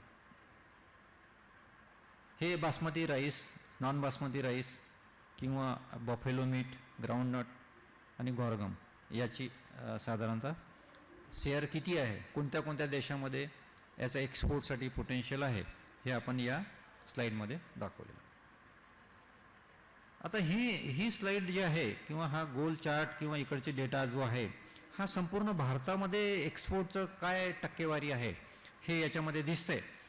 तर आता आपण ज्या आधीच्या स्लाईड्स पाहिल्या इंडिया आणि महाराष्ट्राची कंपॅरिझन केली की कोणत्या कोणत्या फ्रूट क्रॉपमध्ये आपण फर्स्ट आहे, पण आता इथं जर पाहिलं तुम्ही तर फ्रूट्स अँड व्हेजिटेबल 11 नंबरला आहे बघा, 11 नंबरला, आणि 12 नंबरला प्रोसेस फ्रूट्स अँड व्हेजिटेबल्स म्हणजे फळं आणि भाज्या आणि प्रक्रिया केलेल्या फळं आणि भाजीपाला याचा जर शेअर पाहिला तुम्ही तर एकाचा 4% आहे, एकाचा 3% आहे, है ना.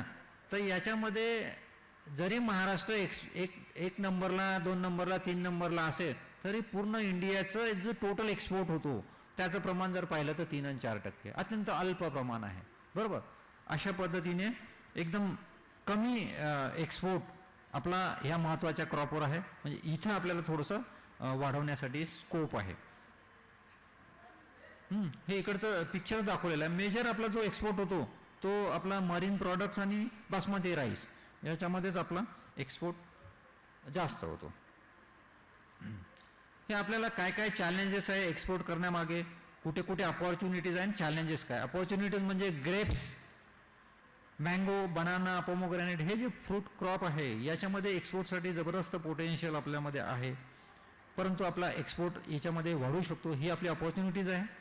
पण ते जे चॅलेंजेस याच्यामध्ये ते चॅलेंजेसला ओव्हरकम करून ह्या फ्रूट क्रॉपचं एक्सपोर्ट आपण मोठ्या प्रमाणात वाढू शकतो, ह्या आपल्या संधी आहे. त्याच्यानंतर ग्रीन चिलीज असेल, बॉटल गार्ड असेल, बिटर गार्ड, ड्रमस्टिक हे जे व्हेजिटेबल क्रॉप्स आहेत याचं सुद्धा एक्सपोर्ट आपण मोठ्या प्रमाणात करू शकतो, कारण याचं मोठं प्रोडक्शन आपल्या देशात किंवा राज्यात मोठ्या प्रमाणात होतंय, तर इथे एक्सपोर्टला खूप संधी आहे. आता चॅलेंजेस काय आहे, पर्टिक्युलरली नागपूरचा विचार केला तर हे आपल्याला सी पोर्ट नाही आहे, म्हणजे आपल्याला जर एक्सपोर्ट करायचं असेल तर आपल्याला हवाई मार्गेच एक्सपोर्ट आपल्याला करावा लागतो. सी पोर्ट इथे नागपूरला नाही आहे, मुंबईसाठी ती सुविधा आहे पण नागपूरला नाही आहे. त्याच्यानंतर आपल्याला जे एक्सपोर्टसाठी क्वालिटी प्रॉडक्ट लागतं तिथं आपल्याला थोडं आपली कन्सिस्टन्सी राहत नाही. ते आपल्याला एक्सपोर्ट ओरिएंटेड क्वालिटी प्रोडक्शन आपल्याला एक्सपोर्ट ओरिएंटेड क्रॉप्स आपल्याला करावं लागणार आहे. त्याच्यानंतर कन्सिस्टन्सी म्हणजे एखादं एक्सपोर्ट आपण एखाद्या क्रॉपचं केलं तर त्या देशाला जसा पुरवठा पाहिजे त्याची कन्सिस्टन्सी, सातत्य, क्वालिटी प्लस क्वांटिटी हे दोन्हीही राखण्याचं गरजेचं असते.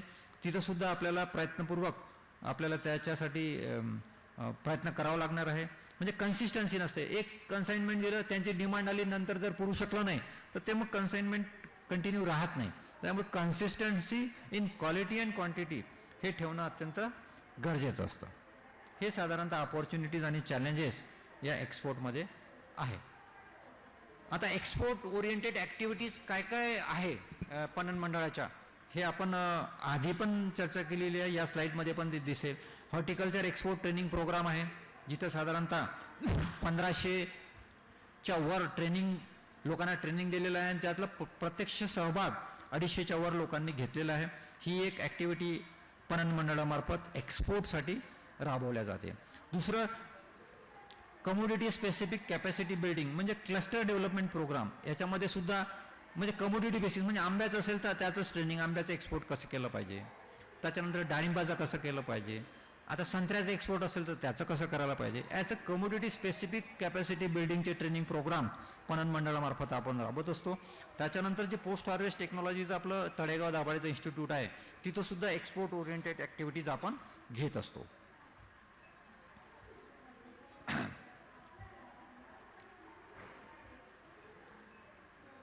हे पिक्स आहे की जे आपण एक्सपोर्ट करतो, पणन मंडळाच्या मार्फत प्रयत्न करतो, त्याचे पिक्स दिसत आहेत. म्हणजे अवेअरनेस प्रोग्राम असेल, मार्केट ॲक्सेस आहे, एक्झिबिशन, इंटरनॅशनल एक्झिबिशनमध्ये आपण सहभाग करतोय, एक्सपोर्ट ट्रेनिंग करतोय. आणि ज्या पणन मंडळाच्या 45 फॅसिलिटी राज्यामध्ये आहे त्याची सुद्धा एक पुढे स्लाईड आहे. त्या फॅसिलिटीमार्फत कसं कसं आपण एक्सपोर्ट ओरिएंटेड काम करतोय ते आपल्याला पुढे दिसेल. हां, हे 44 म्हणजे अजून एक फॅसिलिटी त्याच्यात ॲड झाली. टोटल 45 फॅसिलिटी संपूर्ण राज्यामध्ये आहे ज्या एक्सपोर्टसाठी काम करतायत. विदर्भात म्हणजे विदर्भात म्हटल्यापेक्षा नागपूर रिजनमध्ये एकूण 4 फॅसिलिटी आपल्याकडे आहे आणि बाकी नागपूर रिजन सोडलं तर इतर ठिकाणी अजून 41 फॅसिलिटी आहे. तर फॅसिलिटीजमध्ये काय काय, वेपर हीट ट्रीटमेंट प्लॅन्ट आहे, वासीला आहे. इरिडेशन फॅसिलिटी ती सुद्धा वासीला आहे. हॉट वॉटर ट्रीटमेंट ती वासीला आहे. त्याच्यानंतर precooling, cold storage, ripening chambers, packing and grading line, pack house ह्या फॅसिलिटी इतर ठिकाणी सुद्धा आहे. म्हणजे अशा टोटल 45 फॅसिलिटी पणन मंडळाच्या संपूर्ण राज्यभर कार्यरत आहे की ज्या कृषी मालाच्या मार्केटिंग आणि एक्सपोर्ट ओरिएंटेड ॲक्टिव्हिटीसाठी काम करत असतात. तर या स्लाईडमध्ये आपल्या फॅसिलिटी कुठे कुठे लोकेट केलेल्या आहे संपूर्ण राज्यामध्ये ते दाखवलेलं आहे. तुम्ही म्हणजे उजव्या साईडला जर पाहिलं तर त्या याच्यामध्ये तर भंडारा म्हणजे मोहाडीला आपली एक फॅसिलिटी आहे. नागपूर म्हणजे भिवापूरला चिलीसाठीची एक फॅसिलिटी आहे. पुलगाव, वर्धा आणि इकडे कारंजा, वर्धा ही संत्र्यासाठीची फॅसिलिटी. अशा 4 फॅसिलिटी आपल्या या नागपूर रिजनमध्ये कार्यरत आहे. आणि बाकीच्या संपूर्ण राज्यात कुठे कुठे फॅसिलिटीज आहे त्याचं एक डिमार्केशन या स्लाईडमध्ये दाखवलेलं आहे. ही आपली वासीची फॅसिलिटी आहे, व्हेपर हीट ट्रीटमेंट. तर त्याची क्षमता काय आहे, किती 1.5 मेट्रिक टन प्रति बॅच, कोल्ड स्टोरेजची काय आहे, प्री कुलिंग आहे, पतवारी ह्याची डेटाबेस दिलेला आहे. काही पिक्चर्स दिलेले आहे त्या वासीमधले व्हेपर हीट ट्रीटमेंट प्लॅन्टची. आणि त्या फॅसिलिटीमध्ये आपण किती म्हणजे 1256 मेट्रिक टन मालावर आतापर्यंत ही ट्रीटमेंट दिलेली आहे. आणि त्या माध्यमातून एक्सपोर्टसाठी इथून एक ट्रीटमेंट घेऊन आपण वेगवेगळा माल वेगवेगळ्या देशांमध्ये पाठवलेला आहे. तर ही फॅसिलिटी मुंबई वासीला बेस आहे. त्याच्यानंतर ही विकिरण सुविधा केंद्र, इरेडिशन फॅसिलिटी ज्याला आपण म्हणतो, ही फॅसिलिटीसुद्धा वासीलाच आहे. तर याच्यामध्ये आंबा, डाळिंब, कांदा, बटाटा किंवा डाळी याच्यावर आपण ही इरेडिशन करून एक्सपोर्टसाठी याच्यामध्ये आपण त्याला मालावर प्रक्रिया करून एक्सपोर्टसाठी या फॅसिलिटीमार्फत पाठवलेलं आहे. बघा तिकडे अमेरिका, ऑस्ट्रेलिया देशांना आंबा, डाळिंब किंवा मसाल्याचे पदार्थ वेगवेगळ्या देशांना, अमेरिका आणि युरोपमध्ये काही निर्यात केली. तर ह्या फॅसिलिटीमार्फत प्रोसेसिंग करून वेगवेगळ्या मालांचं प्रोसेसिंग करून एक्सपोर्टसाठी आपण त्याच्यामध्ये हातभार या फॅसिलिटीमार्फत लावला आहे. ही एक भाजीपाला प्रक्रिया म्हणजे व्हेजिटेबल प्रोसेसिंग फॅसिलिटी ही सुद्धा वासीलाच आहे. तर तिथे काही पिक्स दाखवलेले आहे, कुठल्या कुठल्या भाजीपाला पिकावर तिथे प्रोसेसिंग होतं आहे, त्याची क्षमता काय आहे आणि किती याच्यावर प्रोसेसिंग आतापर्यंत केलेलं आहे याची आकडेवारी आणि काही फोटो या स्लाईडमध्ये आहे.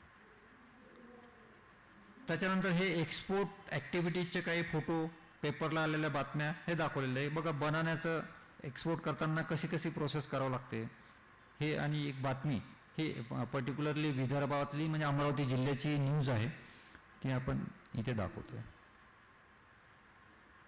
हे वर्धेवरून आपले काही कंटेनर्स गेले होते तर त्याचं एक्सपोर्टसाठी गेले होते. वर्धेची आपली जी फॅसिलिटी आहे वर्धा, कारंजा घाडगे वर्धा, तिथले काही पिक्चर्स आहे. इथून संत्रा एक्सपोर्ट झाला होता त्याचे काही पिक्चर्स आहे.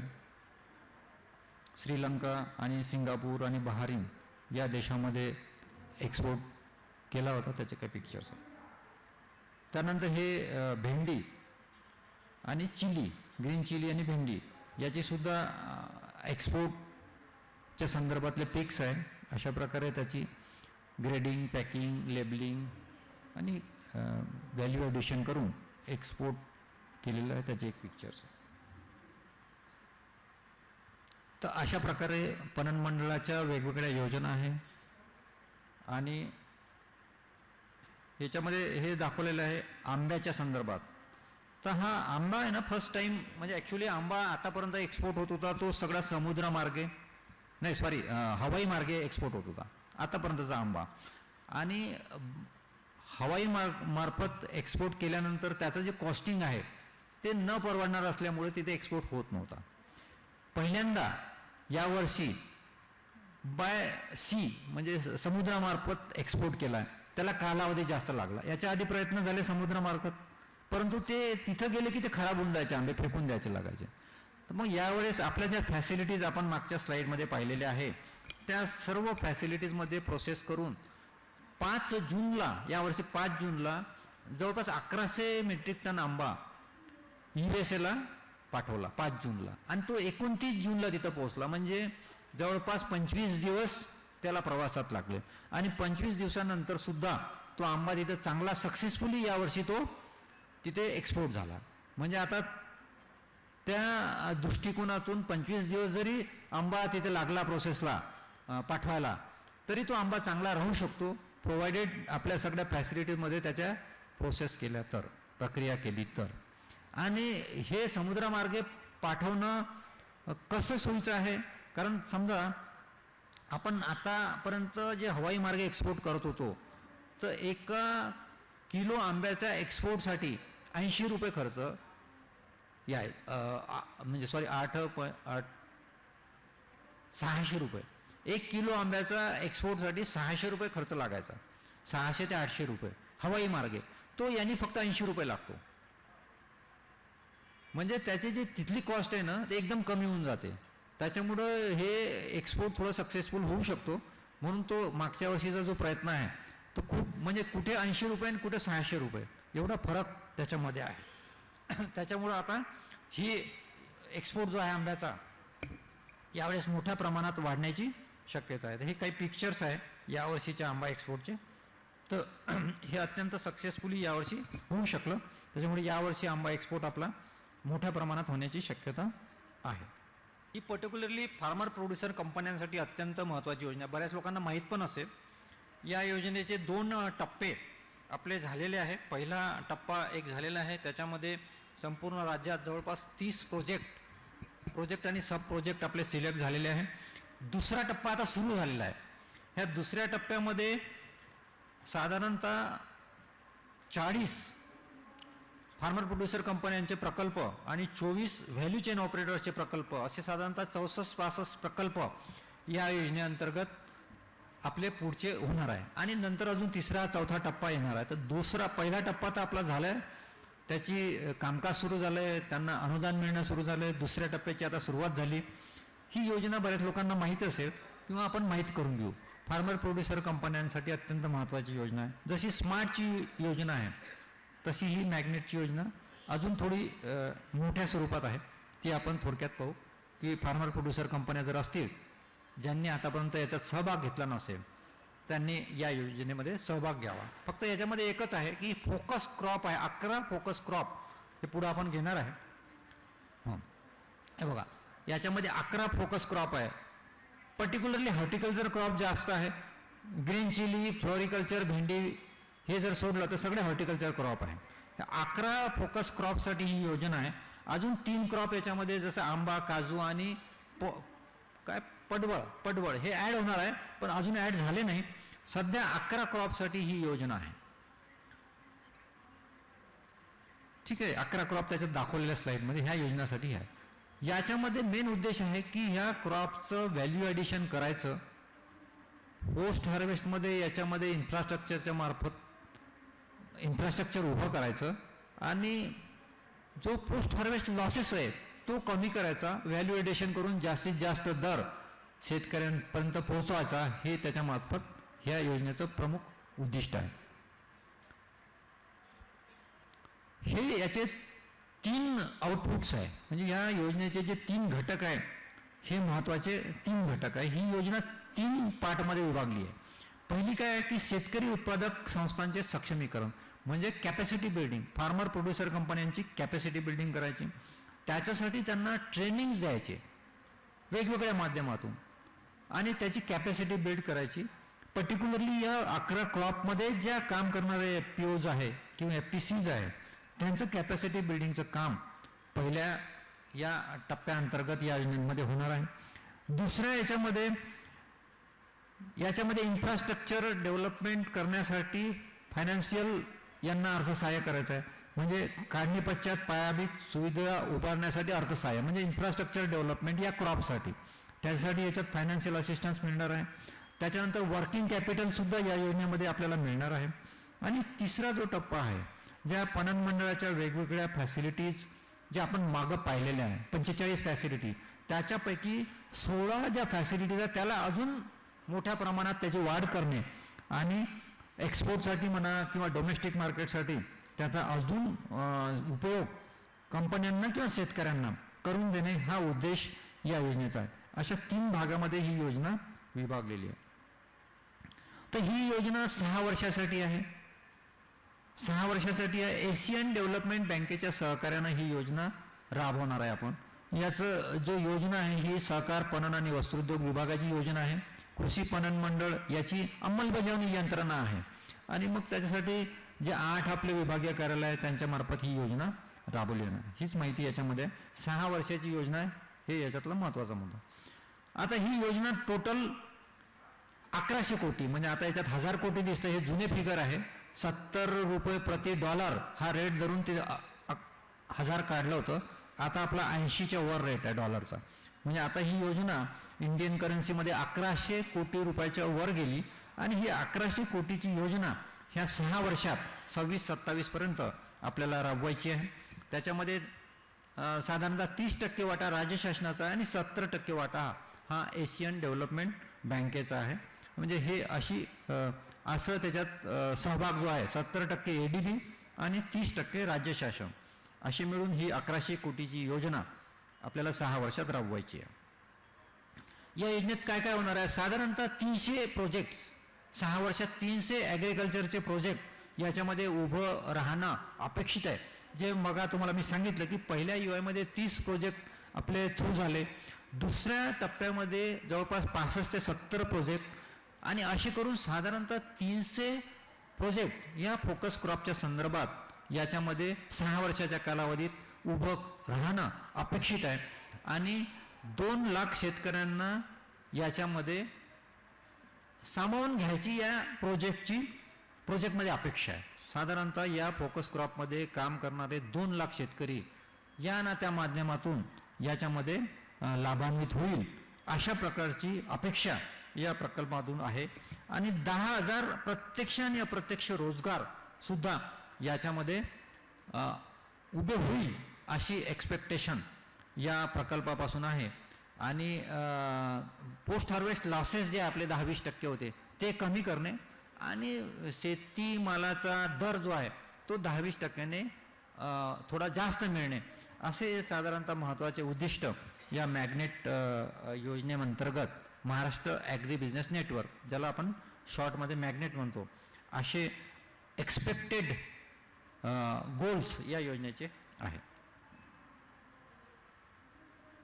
मग याच्यामध्ये बाकी जे सोशल ॲस्पेक्ट सुद्धा महत्त्वाचे आहे की जसं महिलांचं सशक्तीकरण करणे, म्हणजे महिलांचा जास्त सहभाग या योजनेमध्ये झाला पाहिजे, हे कटाक्षानं एशियन डेव्हलपमेंट बँकेचं लक्ष असतं.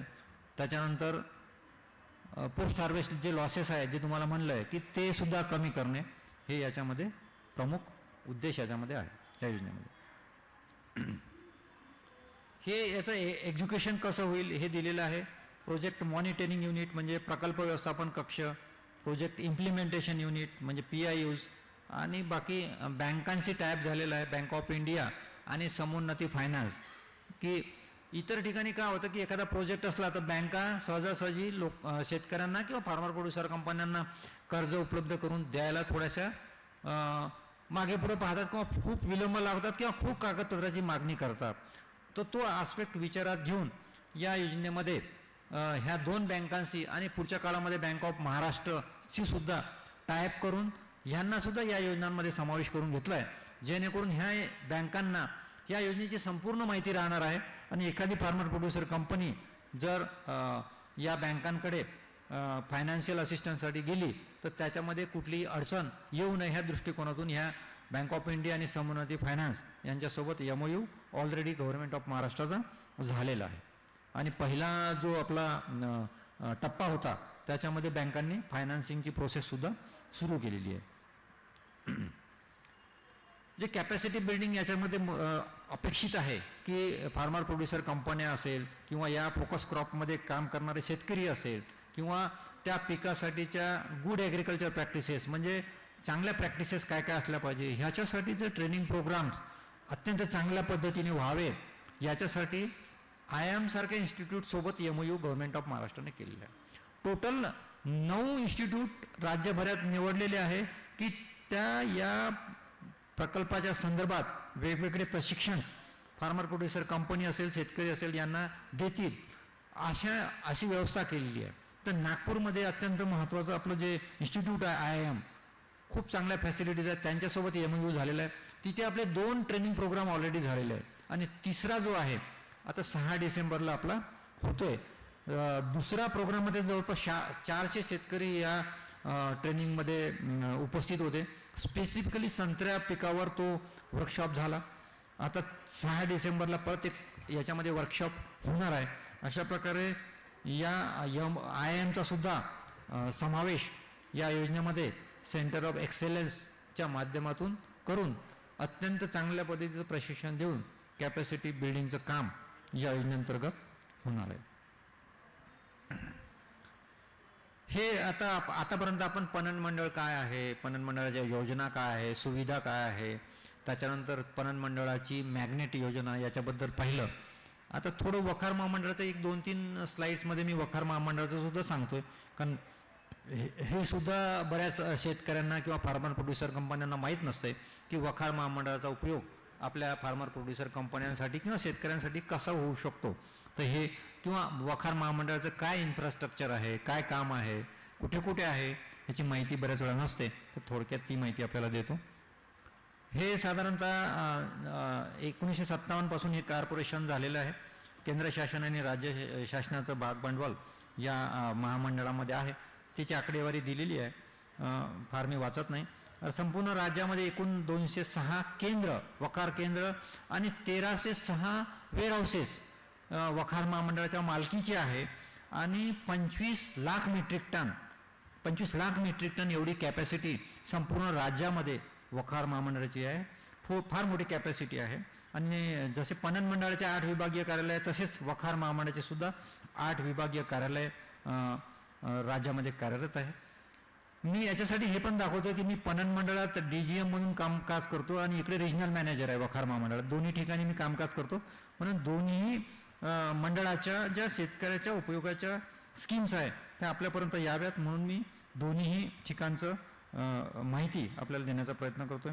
त्याच्यानंतर आयात निर्यात केंद्र आणि शीतगृह हे साधारणतः इन्फ्रास्ट्रक्चर वखार महामंडळाचं आहे. महामंडळाची प्रमुख कार्य म्हणजे एकच आहे की स्टोरेज कॅपॅसिटी उपलब्ध करून देणे, त्या माध्यमातून चांगला सायंटिफिक स्टोरेज करणे, त्याच्यानंतर शेतमाल तारण योजना राबवणे, पैशाची उपलब्धता करून देणे, हे साधारणतः याचं प्रमुख जे आहे उद्दिष्ट वखार महामंडळाचं आहे.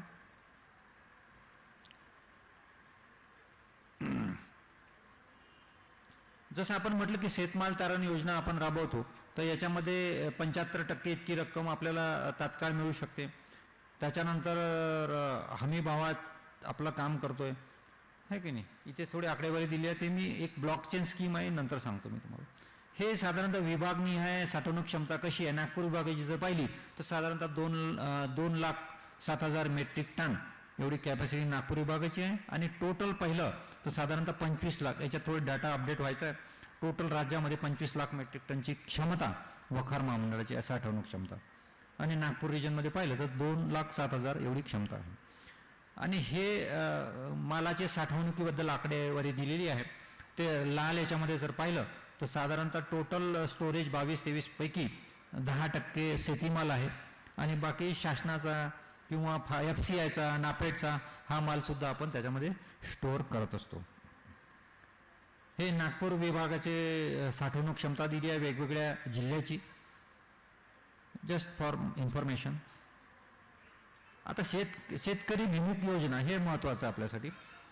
याच्यामध्ये वेअरहाऊसेसमध्ये जी वखार महामंडळाचे वेअरहाऊसेस असतात याच्यामध्ये 25% जागा टोटल स्टोरेजच्या ही आपण शेतकऱ्यांसाठी राखीव ठेवत असतो. हे रिझर्व राहते. हे बऱ्याच शेतकऱ्यांना माहीत नसते की आमच्यासाठी जागा राखीव आहे, ही रिझर्व असते. हा पहिला मुद्दा. दुसरा, शेतकऱ्यांना इतर लोकांना जे चार्जेस लागतात स्टोरेज चार्जेस त्याच्यामध्ये शेतकऱ्यांना 50% सूट आहे. म्हणजे एखाद्याला जर 10 रुपये लागत असेल तर शेतकरी जर असेल 7-12 जर त्याजवळ असेल तर त्याला स्टोरेज चार्जेस 5 रुपये लागतो. म्हणजे 50% त्याला सबसिडी आहे. 25% जागा राखीव, 50% भाड्यामध्ये सवलत. आता मागच्या वर्षीपासून फार्मर प्रोड्युसर कंपन्यांना सुद्धा भाड्यात 25% सवलत महामंडळानं मंजूर केली. आतापर्यंत ती नव्हती, आता सुरू झालेली आहे. म्हणजे एखाद्या फार्मर प्रोड्युसर कंपनींना जर इथे माल ठेवायचा असेल तर त्यांना सुद्धा जे प्रचलित दर आहे त्याच्यामध्ये 25%पर्यंतची सवलत, शेतकऱ्यांना 50%, फार्मर प्रोड्युसर कंपन्यांना 25%, अशा प्रकारे सवलत त्याच्यामध्ये मिळू शकते. त्याच्यानंतर वेअरहाऊस रिसिप्ट जर मिळाली तर त्याच्यामध्ये आपल्याला कुठल्याही बँकेतून कर्ज मिळते. त्याच्यानंतर आम्ही काय केलं की पहिले आधी व्हायचं की वेअरहाऊस रिसिप्ट दिली की शेतकऱ्याला बँक फिरावं लागे, कोणत्या बँकेत जो बँक कर्ज नाही द्यायचे. मग आम्ही ब्लॉकचेन टेक्नॉलॉजी याच्यामध्ये आली. आता ब्लॉकचेनमध्ये काय होतं की तुम्हाला कुठं जायची गरज नाही आहे. त्या वखार महामंडळात ऑनलाईन पद्धतीनं 48 तासाच्या आत तुमच्या खात्यावर पैसे जमा होते. राज्य सहकारी बँकेशी टायअप करून या ब्लॉकचेनची आपण अंमलबजावणी करतो. माल ठेवला, कुठं जायची गरज नाही, काय कागद द्या, सगळं ऑनलाईन पद्धतीनं है ना. 48 तासामध्ये तुमच्या खात्यामध्ये तारण कर्ज जमा.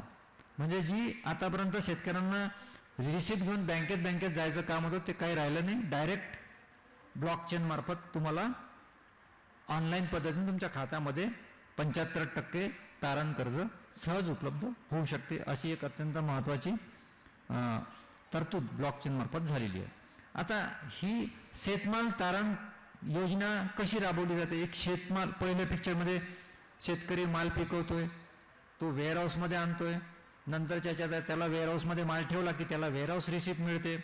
वेअरहाऊस रिसिप्ट मिळलं की त्याचं प्लेज करावं लागतं आणि प्लेज मिळालं की लोन मिळते. अशा साधारणतः शेतमाल तारण योजनेच्या कार्यपद्धती आहे. आता दुसऱ्या याच्यामध्ये आपण ब्लॉकचेन, जे मी आता तुम्हाला म्हटलं, ब्लॉकचेन टेक्नॉलॉजीमध्ये या पद्धतीनं आपल्याला मिळतंय. म्हणजे आता पाहिलं तुम्ही तिथं नंबरिंग केलेलं आहे. शेतकरी ठेवीदार 1 नंबरला शेतमाल साठवणूक व ई पावती, म्हणजे त्यांनी साठवणूक केलं वखार महामंडळामध्ये, त्याला ई पावती मिळाली, बरोबर. त्याच्यानंतर त्याला डायरेक्ट ऑनलाईन पद्धतीनं ब्लॉकचेन प्रणाली अंतर्गत डायरेक्ट लोन मिळेल. 2 आणि डायरेक्ट लोन. आणि एक अंधन नावाचं मोबाईल ॲप आहे, त्याच्यामार्फत सुद्धा ॲप्लिकेशन तो करू शकतो. ही सुद्धा सुविधा आहे. अशा प्रकारे ब्लॉकचेन मार्फत जो विलंब होत होता तो आपण याच्यामध्ये रिड्यूस केलेला आहे. आता हे स्लाइडमध्ये प्रचलित पद्धतीचं तारण कर्ज आणि ब्लॉकचेनमध्ये काय काय फरक आहे. प्रचलित पद्धतीमध्ये त्याला अर्ज प्रत्यक्ष द्यायचा होता, ब्लॉकचेनमध्ये ऑनलाईन करू शकतो. तारणाची नोंद त्याला प्रत्यक्षात जाऊन करायची होती, आता हे डिजिटल पद्धतीनं तारणाची नोंद होते.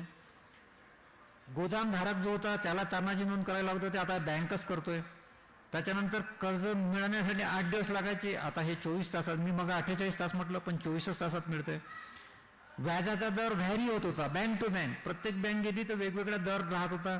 आता इथं आपण व्याज दर फिक्स केलेला आहे, ज्या बँकेशी टाईप केला 9% व्याज दरानं आपल्याला मिळेल, है ना. इकडे 85 बँका साधारणतः होत्या, इथे आता एक बँकेशी टाईप केला पण राज्य सहकारी बँकेचा, आणि जो हे आहे व्याजदर तो फिक्स झालेला आहे. आणि किती कर्ज मिळू शकते हे दिलं आहे. शेतकऱ्यांना 10 लाख आणि FPO असेल तर 75 लाखापर्यंत मालाच्या प्रमाणामध्ये 75% प्रमाणामध्ये एवढ्या अप्पर लिमिटला राहून शेतमाल तारण कर्ज आपल्याला मिळू शकतं. अरे हे दिसत नाही. ठीक आहे, ठीक आहे. याच्यामध्ये फक्त काय काय डॉक्युमेंट्स आपल्याला लागत आहे हे दिलेलं आहे, हे रीड होत नाही, ते दुरुस्त करून घेशील. ठीक आहे. आता शेतमाल तारण योजनेचे थोडं एक हे आहे की याच्यामध्ये काय फायदा होतो, एक केस स्टडी सारखा आहे. आरबी वखार केंद्राची एक केस स्टडी आहे की या वखार केंद्रामध्ये जर शेतमाल ठेवला तर कसा फायदा होऊ शकतो हे थोडं दाखवण्याचा याच्यामध्ये प्रयत्न केला. आपण जर पाहिलं तर हे शेतकऱ्यांचे नाव आहे, म्हणजे जे ठेवीदार आहे ज्यांनी जो माल ठेवला, दुसऱ्या कॉलममध्ये कोणता माल ठेवला, सोयाबीन आहे, तूर आहे, चणा आहे, हा साधारणतः माल ठेवला, पावती क्रमांक कोणती पावती क्रमांकाने ठेवला, किती ठेवला, वजन आहे, रेट म्हणजे माल ज्या दिवशी ठेवला त्या दिवसचे रेट दाखवलेले आहे आणि ज्या दिवशी माल वखार महामंडळाला ठेवून विकला त्याचे रेट नंतर दाखवलेला आहे आणि त्याला किती नफा झाला. म्हणजे अनिल भुतडा यांनी 85 पोते ठेवले तर त्यांना कालावधी पण दिसतोय तिथे है ना, म्हणजे 28/2/20 ठेवला आणि 26/3/21 म्हणजे 1 वर्ष जवळपास ठेवला. 1 वर्ष जर ठेवला तर त्यांना 85 पोत्यावर 68,000चा फायदा झाला. हे इमॅजिनरी, हे डेटा आहे. म्हणजे बघा, एकदम आपण मालाला विकला तर त्यांनी जर त्याच वेळेस विकला असता तर 3400च्या रेटने विकावं लागला असता, पण त्यांनी विकला 5000च्या रेटवर, हे दिसतंय. आता 6 नंबरचे जे नेपटे नावाचे शेतकरी आहेत, तूर ठेवली होती, ज्यावेळेस तूर ठेवली त्यांनी वखार महामंडळाच्या वेअरहाऊसला तेव्हा 5500 भाव होता आणि विकली तेव्हा 7000 भाव होता.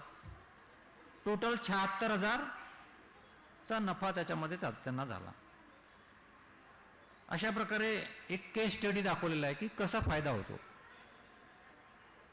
म्हणजे या योजनेचा लाभ घेतला पाहिजे. दुसरी ही स्लाइड आहे वरोरा वखार केंद्राची. याच्यामध्ये पण एक 3-4 शेतकऱ्यांचा आपण डेटाबेस टाकला, म्हणजे बाजारभाव ठेवला त्यावेळेसचा काय होता, विकला त्यावेळेसचा काय होता आणि काय नफा झाला आणि टोटल किती नफा झाला ह्याचे थोडा डेटाबेस दिलेला आहे. की जर वखार महामंडळामध्ये आपण ठेवला, अत्यल्प व्याजदर असतंय, सायंटिफिक म्हणजे कुठेही माल खराब होत नाही, चांगल्या पद्धतीने आपण ठेवतो आणि जेव्हा भाव वाढतो तेव्हा आपण तो विकू शकतो. आणि दरम्यानच्या काळामध्ये जर पैशाची गरज असेल तर तारण कर्जाच्या माध्यमातून आपल्याला निकड भागण्यासाठी कर्जसुद्धा उपलब्ध होतो. तर अत्यंत ही फुलप्रूफ योजना आहे. तर त्या माध्यमातून कसे कसे फायदे झाले हे याच्यामध्ये दिसतंय. हे हिंगणघाट जे आपलं वखार केंद्र आहे त्याचा एक केस स्टडी आहे. याच्यामध्ये पण तुम्हाला दिसेल की ठेवतानाचे दर, विक्री करतानाचे दर है ना. तर अशा प्रकारे वेगवेगळे सेंटरवर कसे कसे फायदे शेतकऱ्यांना झालेले आहेत याचा तपशील याच्यामध्ये आहे. हे आता एक समृद्धी महामार्ग आपला होतोय, सगळ्यांना माहिती आहे. इथे सुद्धा आम्ही जवळपास 2 ठिकाणी जागा महामंडळाने घेतल्या आहे. एक जामरगाव म्हणजे औरंगाबाद जिल्हा आणि आर्वी वर्धा जिल्हा. आर्वीला आपली जवळपास 31-32 एकर जागा आपण त्या समृद्धी महामार्गात लगत घेतलेली आहे. ते आर्वीचा नोड दिसतो तिथं घेतलेली आहे. तिथे आपण आर्वीला कॉटन लॉजिस्टिक पार्क हा डेव्हलप करायचं काम चालू आहे. जागा घेतली, आपलं सगळं सर्वे वगैरे सगळं झालं आहे, तर ह्या पद्धतीने तिथं सगळं होणार आहे. म्हणजे तिथे गोदाम, जिनिंग, फॅसिलिटी सेंटर आणि फायर वगैरे, CCTV, ट्रेडिंग सगळं, त्याच्यानंतर टेस्टिंग लॅब करून हे सगळं अशा पद्धतीचं तिथं 32 एकरमध्ये कॉर्पोरेशन तिथे integrated cotton logistic park develop करणार आहोत.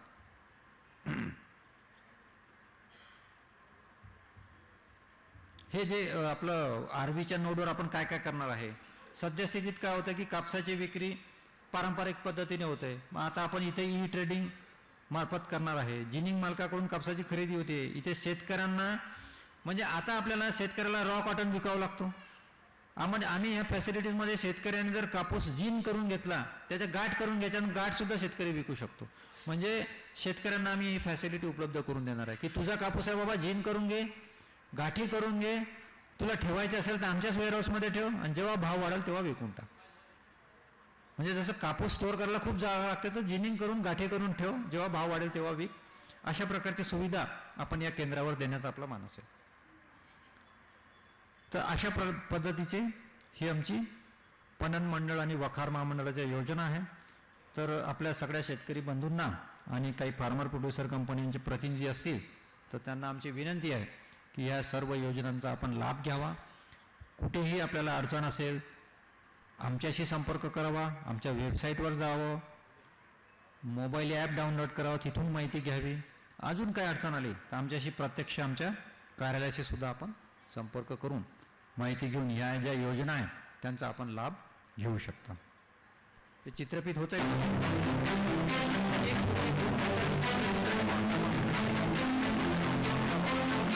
राज्याच्या देशाच्या विकासात मोलाची साथ देणारं, शेतकरी, व्यापारी आणि उद्योजकांच्या अडचणींना धावून जाणारं, तुमचं आमचं आपल्या सर्वांचं महाराष्ट्र राज्य वखार महामंडळ राज्यभरात गोदामांचं जाळं निर्माण करून शेतमाल आणि शेतीपूरक साधनांची तसंच औद्योगिक उत्पादनाची सुरक्षित साठवणुकीची व्यवस्था निर्माण करून देण्यासाठी 8 ऑगस्ट 1957 ला महाराष्ट्र राज्य वखार महामंडळाची स्थापना झाली. काबाड कष्ट करणाऱ्या शेतकऱ्यांच्या शेतमालाची नासाडी होऊ नये आणि शेतमालाला चांगला बाजारभाव मिळावा यासाठी शास्त्रोक्त पद्धतीने साठवणुकीचा पर्याय महामंडळाने गोदामाद्वारे देऊन शेतकरी बांधवांना मोठा दिलासा दिला आहे. 3 गोदामांपासून सुरू झालेली ही वाटचाल आज राज्यातील सर्व 33 जिल्ह्यांमध्ये एकूण 1296 गोदामांपर्यंत पोहोचली आहे आणि साठवणूक क्षमता 22.41 लाख मेट्रिक टनांवर गेली आहे. महाराष्ट्र राज्य वखार महामंडळाकडून शेतकऱ्यांच्या शेतमालावर साठवणूक भाड्यात 50% घसघशीत सूट दिली जाते. सुरक्षित साठवणुकीद्वारे महामंडळाने सर्वसामान्य शेतकऱ्यांच्या जीवनात एक आशेचा नवा किरण निर्माण केलाय. महामंडळाकडे असलेल्या संपूर्ण शेतीमालावर नियमित फवारणी, धुळीकरण यासारख्या शास्त्रोक्त उपाययोजनांद्वारे शेतमालाची खूप काळजीपूर्वक निगा राखली जाते. आधारभूत दराने खरेदी केलेल्या शेतीमालाची साठवणूक करून महामंडळ देशाची अन्न सुरक्षा मजबूत करते आहे. महाराष्ट्र राज्य वखार महामंडळ आणि महाराष्ट्र राज्य सहकारी बँक यांच्या संयुक्त विद्यमाने अवघ्या काही तासात वखार पावतीवर 9% दराने ऑनलाईन शेतमाल तारण कर्ज देण्याची व्यवस्था निर्माण झाली आहे. महामंडळाने ह्या योजनेचा लाभ शेतकरी बांधव आणि शेतकरी उत्पादक संस्था यांना करून दिलाय. शेतीमालाच्या साठवणुकीवर 100% विमा संरक्षण देऊन राज्यातील शेतकरी आणि व्यापाऱ्यांना निश्चिंत केलाय. लातूर, अमरावती, नागपूर, पुणे आणि औरंगाबाद विभागात एकूण 31 शेतमाल तारण कर्ज कार्यशाळा पार पाडलेल्या असून सदर कार्यशाळेस सुमारे 2100 शेतकरी हजर होते. राज्यातून आंतरराष्ट्रीय पातळीवरील शेतकऱ्यांच्या मालाची निर्यात वाढवण्यासाठी जवाहरलाल नेहरू पोर्ट ट्रस्ट नवी मुंबई इथे आयात निर्यातीची अत्याधुनिक सोय निर्माण करून दिली आहे. सुमारे 710 किलोमीटरच्या नागपूर मुंबई हिंदू हृदय सम्राट माननीय बाळासाहेब ठाकरे समृद्धी महामार्गावर वखार महामंडळाच्या माध्यमातून समृद्धी नांदणार आहे. ह्या मार्गावर महामंडळाकडून ॲग्रो लॉजिस्टिक पार्क उभारले जाणार आहेत. या माध्यमातून शेतकऱ्यांच्या आयुष्यात समृद्धी नांदणार आहे. महाराष्ट्र राज्य वखार महामंडळाचा मंत्र नवा, साठवणुकीतून समृद्धीकडे.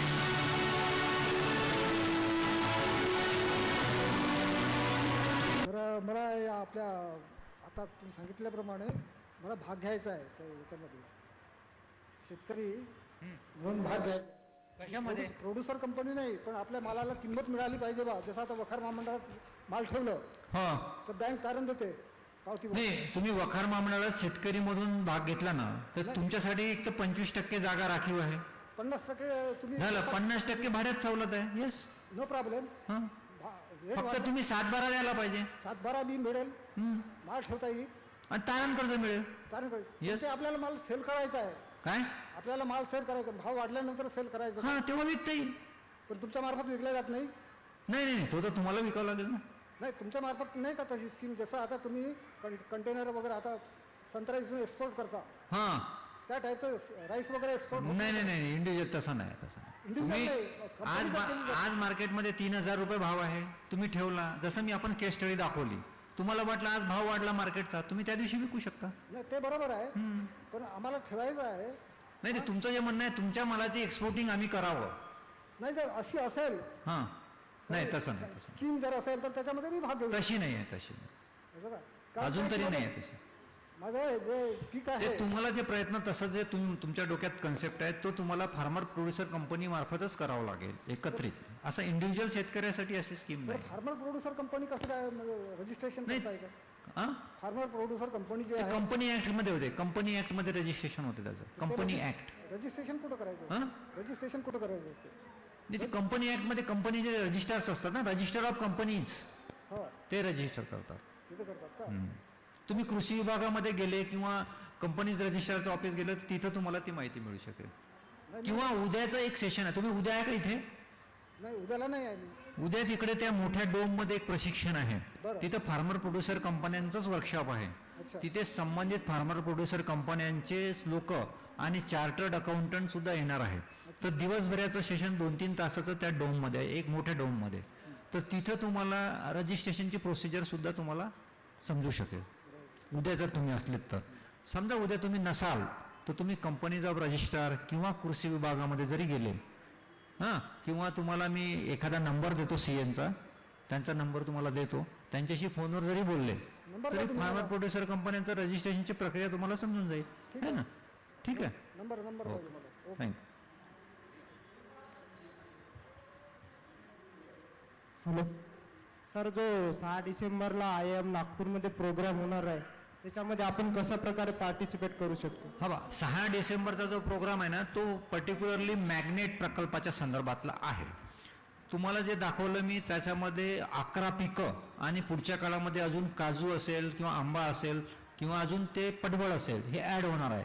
असे साधारणतः 14 पिकामध्ये काम करणारे शेतकरी प्लस फार्मर प्रोड्युसर कंपन्या प्लस फार्मर प्रोड्युसर ऑर्गनायझेशन किंवा कोणी एक्सपोर्ट करत असेल, प्रक्रिया करत असेल, निर्यात करत असेल या क्रॉपची, ते सर्वजण त्या दिवसच्या प्रोग्राममध्ये येऊ शकता. काय प्रॉब्लेम नाही.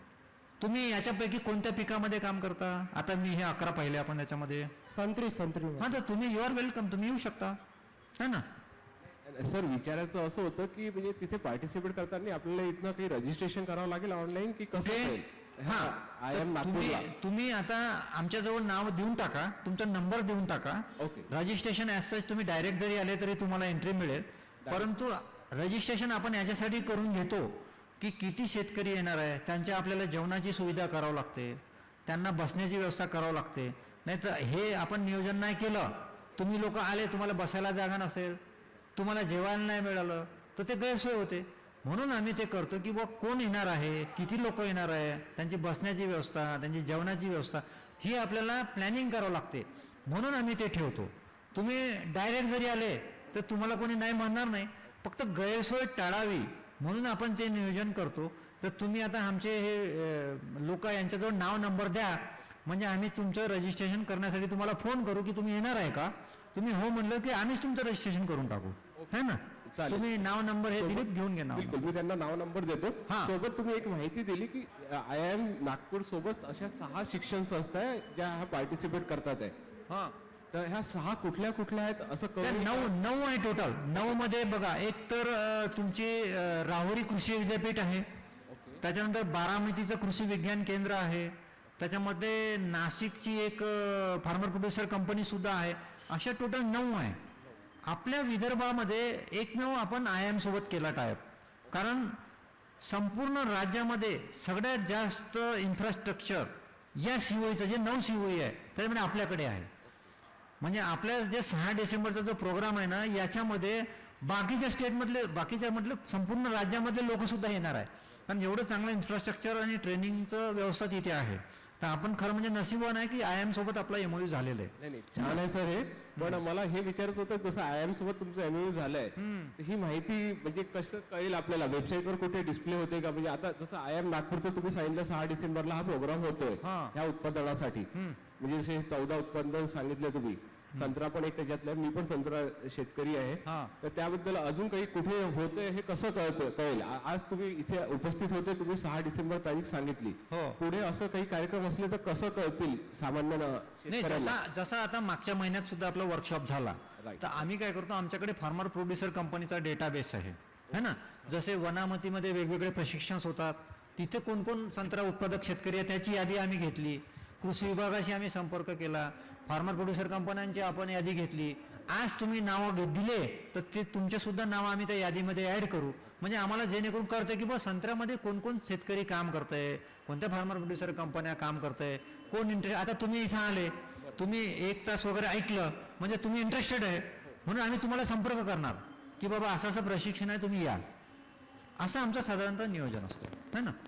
तर तुम्ही आमच्याकडे नावं द्या, आम्ही तुम्हाला सांगू. आता 6 डिसेंबरला मात्र आहे, फक्त त्याच्या आधी 3-4 तारखेला आम्ही तुम्हाला फोन करू रजिस्ट्रेशनसाठी है ना. धन्यवाद सर. Yes, thank you. दिलीप नावं घेऊन घे तुमची. बोला. सर हिंदी में बोलूंगा सर. हाँ, हिंदी में बोल सकते हैं. मराठी बोल नहीं पाऊंगा. नहीं, you can talk in English, in Hindi, कोई प्रॉब्लम. सर मेरा नाम सुभाष गोले है. हाँ. और मेरी खेती बेला से 6 किलोमीटर आगे है, ओके. तहसील उमरेड में. तो मेरी हर साल की समस्या ये रहती है कि सोयाबीन या चना जब भी होता है तो मैं उसका प्रॉपर स्टोरेज नहीं कर पाता. और उसको कहाँ पे है आपकी खेती, कहाँ पे है? ये बेला सर चंद्रपुर रोड पे जाम से अंदर जाते 7 किलोमीटर, तालुका उमरेड. ये बेला पूर्ति पावर पूर्ति शुगर वाला जो वहाँ से 6 किलोमीटर आगे है. मेरा एक ही बेल्ट है 20 से 22 एकड़ का. तो वाइफ और मेरे नाम से है. तो सोयाबीन या चना जब भी प्रोड्यूस करते हैं तो उसको तुरंत बेचना होता है. तो उसके लिए मैंने इस साल सोचा कि उसका मैं गोडाउन बनाऊं. अरे ते आपले कोणते कोणते केंद्र आहे त्याची यादी दिसतं का बघ. हां, बोला. तो आपका एक इसमें RKVY के अंतर्गत गोदाम बनाने का कुछ आपका. नहीं, गोदाम हम आपके लिए कोई स्कीम नहीं है. हम जो गोदाम बनाते हैं वो APMC के लिए बनाते हैं, अच्छा या वेयर हाउस के खुद के गोदाम है, वेयर हाउस कारपोरेशन के. अच्छा. उसमें आप अगर माल स्टोर करना चाहते हैं तो आपका जो खेती है उसके आसपास का कौन सा सेंटर है मैं आपको बताता हूँ, सो दैट आप उसमें रख सकते हो. या आपका तालुका उमरेड है ना, उमरेड APMC में भी APMC के खुद के गोडाउन्स है, वहां पे भी आप रख सकते हैं. वो APMC भी खुद ये शेतमाल तारण योजना का इम्प्लीमेंटेशन करती है, उसमें भी आपने रखा तो वहां पे भी आपको कर्जा मिलेगा, वहां पे भी स्टोरेज होगा. या वहां नहीं रखना है, कारपोरेशन के इसमें रखना है, तो वो कौन सा आपको पास में गिरता वो मैं बताता हूँ. है क्या सेंटर की यदि वखार महामंडल कोई बूटी बोरी बताए थे, इसमें एक नाम.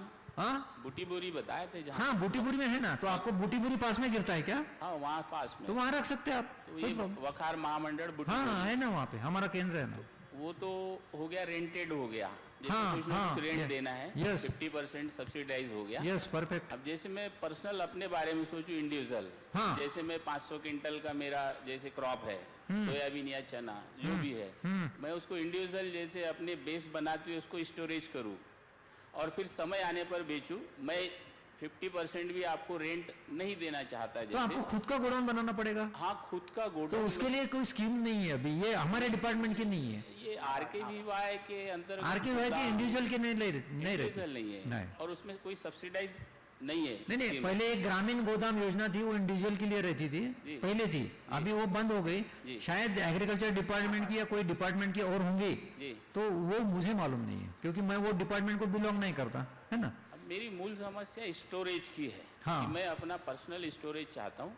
नहीं, आप खुद का गोडाउन बना सकते हैं, लेकिन उसके लिए कोई सब्सिडी की स्कीम है क्या, हाँ मैं वो मुझे मालूम नहीं, क्योंकि मेरे डिपार्टमेंट की नहीं है, दूसरे कोई डिपार्टमेंट की होंगी, अच्छा तो दैट आई डोंट नो, है ना. अच्छा. मैं थोड़ा अनुदान इस मामले में समझा था कि वखार देता है स्टोरेज के, लेकिन आपके अपने स्टोरेज है वो. हमारा स्टोरेज है. यस, ठीक है. यस. तो इसमें कोई ऐसा रास्ता जहाँ पे स्टोरेज बनाने के लिए जैसे डोम या किसी तरह का स्टोरेज कैपेसिटी वो खुद करे, ऐसा कौन सा डिपार्टमेंट है जहाँ अप्रोच करके हाँ, आप कृषि विभाग से संपर्क कर सकते हैं, एग्रीकल्चर डिपार्टमेंट से संपर्क कर सकते हैं, उनको वो बता सकेंगे कोई स्कीम है क्या इंडिविजुअल लाभार्थी के लिए. अच्छा. लेकिन अभी क्या हो गया जी, इन जनरल मैं बोल रहा, जी सर. अभी इंडिविजुअल लाभार्थी की स्कीम लगभग बंद हो गई. जी. आपको आप भी समझ रहे होंगे, अभी कोई भी स्कीम आती ना वो फार्मर प्रोड्यूसर कंपनी के लिए आती अच्छा. है ना. इंडिविजुअल नहीं हो गया उसमें. इंडिविजुअल कम हो गए. पहले जो आप बोल रहे हैं ना वैसी भी स्कीम थी, हमारे कोऑपरेशन डिपार्टमेंट की भी थी, ग्रामीण गोदाम योजना करके, उसमें इंडिविजुअल फार्मर्स के लिए भी गोदाम ग्रामीण लेवल पे हम बनाते थे, उसमें सब्सिडी भी थी, लेकिन वो स्कीम अभी बंद हो गई. अब ये जो फार्मर प्रोड्यूसर कंपनी जो बोल रहे हैं, तो इसमें इंडिविजुअल नहीं 4-5-6 किसानों को मिलाकर बनाना है क्या? हाँ, मिनिमम 10 चाहिए, मिनिमम 10 चाहिए, वो तो मेरे लोकेशन पर मिल जाएंगे ना। तो उसको पहले आपको रजिस्ट्रेशन कराना पड़ेगा ना। हाँ, तो पहले तो 10 लोग इकट्ठा करना होगा हाँ, मेरे को यस यस, अपने एरिया में, और फिर उसके साथ रजिस्ट्रेशन है। करना पड़ेगा। ठीक है। यस, तब आप उसको रिस्पॉन्स करेंगे। फिर जो स्कीम्स है वो उसके लिए है, फार्मर प्रोड्यूसर कंपनी के लिए। हाँ, तो कंपनी यदि मैंने जनरेट कर लिया, फिर आपको वो होने के बाद जो ऐसे जैसा मैग्नेट प्रोजेक्ट है, जैसा स्मार्ट का प्रोजेक्ट है एग्रीकल्चर डिपार्टमेंट का, उसमें आपको पार्टिसिपेट करना पड़ेगा, अच्छा, है ना। अब यदि ये आज 10 समझ रहे ना, जैसा एक स्कीम है उसमें एलिजिबिलिटी का कंपोनेंट रहता है ना। मतलब आपने फार्मर प्रोड्यूसर कंपनी बना लिया तो तुरंत आपको मिलेगा ऐसा नहीं है। अपने राज्य में 5000 फार्मर प्रोड्यूसर कंपनी है, कितनी? 5000। उसमें सबको तो मिलता नहीं है, उसमें कंडीशंस रहते हैं कि फार्मर प्रोड्यूसर कंपनी रनिंग में चाहिए, चालू चाहिए, उसमें मेंबर्स इतने चाहिए। जैसा गवर्नमेंट अगर सब्सिडी दे रही तो गवर्नमेंट का क्या ये रहता, व्यू रहता कि ज़्यादा से ज़्यादा लोगों को फायदा हो। क्या रहता है? ज़्यादा से ज़्यादा। अब अगर आपके कंपनी में 10 लोग मेंबर है और दूसरी कंपनी आई उसमें 500 लोग मेंबर है, कितने लोग मेंबर है? 500 लोग। अब आपने भी अप्लाई किया, मुझे ये फैसिलिटी चाहिए, उसने भी किया, तो किसका पहले सिलेक्ट होगा? 500 का। हाँ, क्यों? कि गवर्नमेंट चाहती है कि 500 लोगों को बेनिफिट हो, है ना। ऐसे तरीके से सिलेक्शन होता है उसका। तो पहले तो आपको करना है तो पहले फार्मर प्रोड्यूसर कंपनी करिए, फिर जो जो स्कीम्स रहती है उसमें पार्टिसिपेट करिए, है ना, फिर आपका सिलेक्शन होगा तो आपको मिलेगा, ऐसा है। तो ठीक है, मैं शुरुआत वहां से करता हूँ। Yes, right, perfect, all the best. नमस्कार सर, माझं नाव भोजराज बाबडे, गाव सिंजर, तालुका नरखेड, जिल्हा नागपूर. ओके ओके, बोला सर बोला. आपलं जसं आपण हे शेतमाल जसं चना सोयाबीन याच्यामध्ये जे एपीएमसीचं जे साठवणूक केंद्र आहे, फळ पिकामध्ये सर आपलं कोल्ड स्टोरेज वगैरे नाही नाही, का सर? फळ पिकामध्ये काय होतं तुम्हाला सांगतो मी, कोल्ड स्टोरेजचे सुद्धा प्रयत्न झालेले आहे, पण आता तुम्ही शेतकरी आहे, तर पेरिसेबल आयटम मध्ये लॉसेस खूप होतात. एक तर कोल्ड स्टोरेजचं कॉस्टिंग खूप असतं हां. आणि त्याचं सेल्फ लाईफ कमी असतं. बघा तुम्ही चना ठेवला ना तर 6 महिने आम्ही जर प्रक्रिया केली ना तर त्याला काहीच होत नाही, तूर ठेवली तर त्याला काहीच होत नाही, गहू चांगला राहतो, सोयाबीन चांगलं राहते. पण तेच जर तुम्ही म्हणलं की माझा संत्रा ठेवतो, हे ठेवतो, तर एक तर कोल्ड स्टोरेजमध्ये ठेवावं लागतो. कोल्ड स्टोरेजला एवढी पॉवर आणि एवढे हे लागतं की, आणि त्याचं कोल्ड स्टोरेजमध्ये काही तुम्ही वर्ष 2 वर्ष नाही ठेवू शकत, तर ते इकॉनॉमिकली व्हायबल नाही आहे. बघा पणन मंडळाने सुद्धा स्वतःचे कोल्ड स्टोरेज उभे केले होते, वखार महामंडळाने सुद्धा केले, पण दॅट इज नॉट सक्सेसफुल. पण सर फळ पिकामध्ये कसं असते, जो आपला फळ पिकामध्ये किंवा हॉर्टिकल्चर क्रॉपमध्ये त्याचं व्हॅल्यू एडिशन करणे, प्रक्रिया करणे आणि विकणे, स्टोरेज हे टेम्पररी स्टोरेज ठीक आहे, हां बरोबर. है ना, तर ते थोडं व्हायबल नाही आहे, दॅट इज नॉट व्हायबल, म्हणून आपण त्याच्यामध्ये करत नाही, है ना. धन्यवाद, थँक्यू व्हेरी मच. आहे का? हां हां, सर तुम्ही खूप छान माहिती दिली त्याबद्दल धन्यवाद. धन्यवाद धन्यवाद, थँक्यू. मला असं विचारायचं आहे की हे गोदाम कुठे आहे? जसं आता आमचं अमरावती जिल्ह्यात चांदूर बाजार तालुका आहे, ते आहे आहे ना, का? सेंटर आहे ना आमचं बरं बरं बरं. चांदूर बाजार तालुक्यात. बघा एपीएमसी माहिती आहे का तुम्हाला? माधान रोडला आहे, माधान रोडला. माहिती आहे, माहिती आहे. एपीएमसीच्याच प्रिमायसेस मध्ये एपीएमसी संपल्याबरोबरच आमचं कॉम्प्लेक्स अच्छा, आहे. अच्छा. ते कोर्ट आणि एपीएमसीच्या मध्ये बरं कोर्ट आहे ना.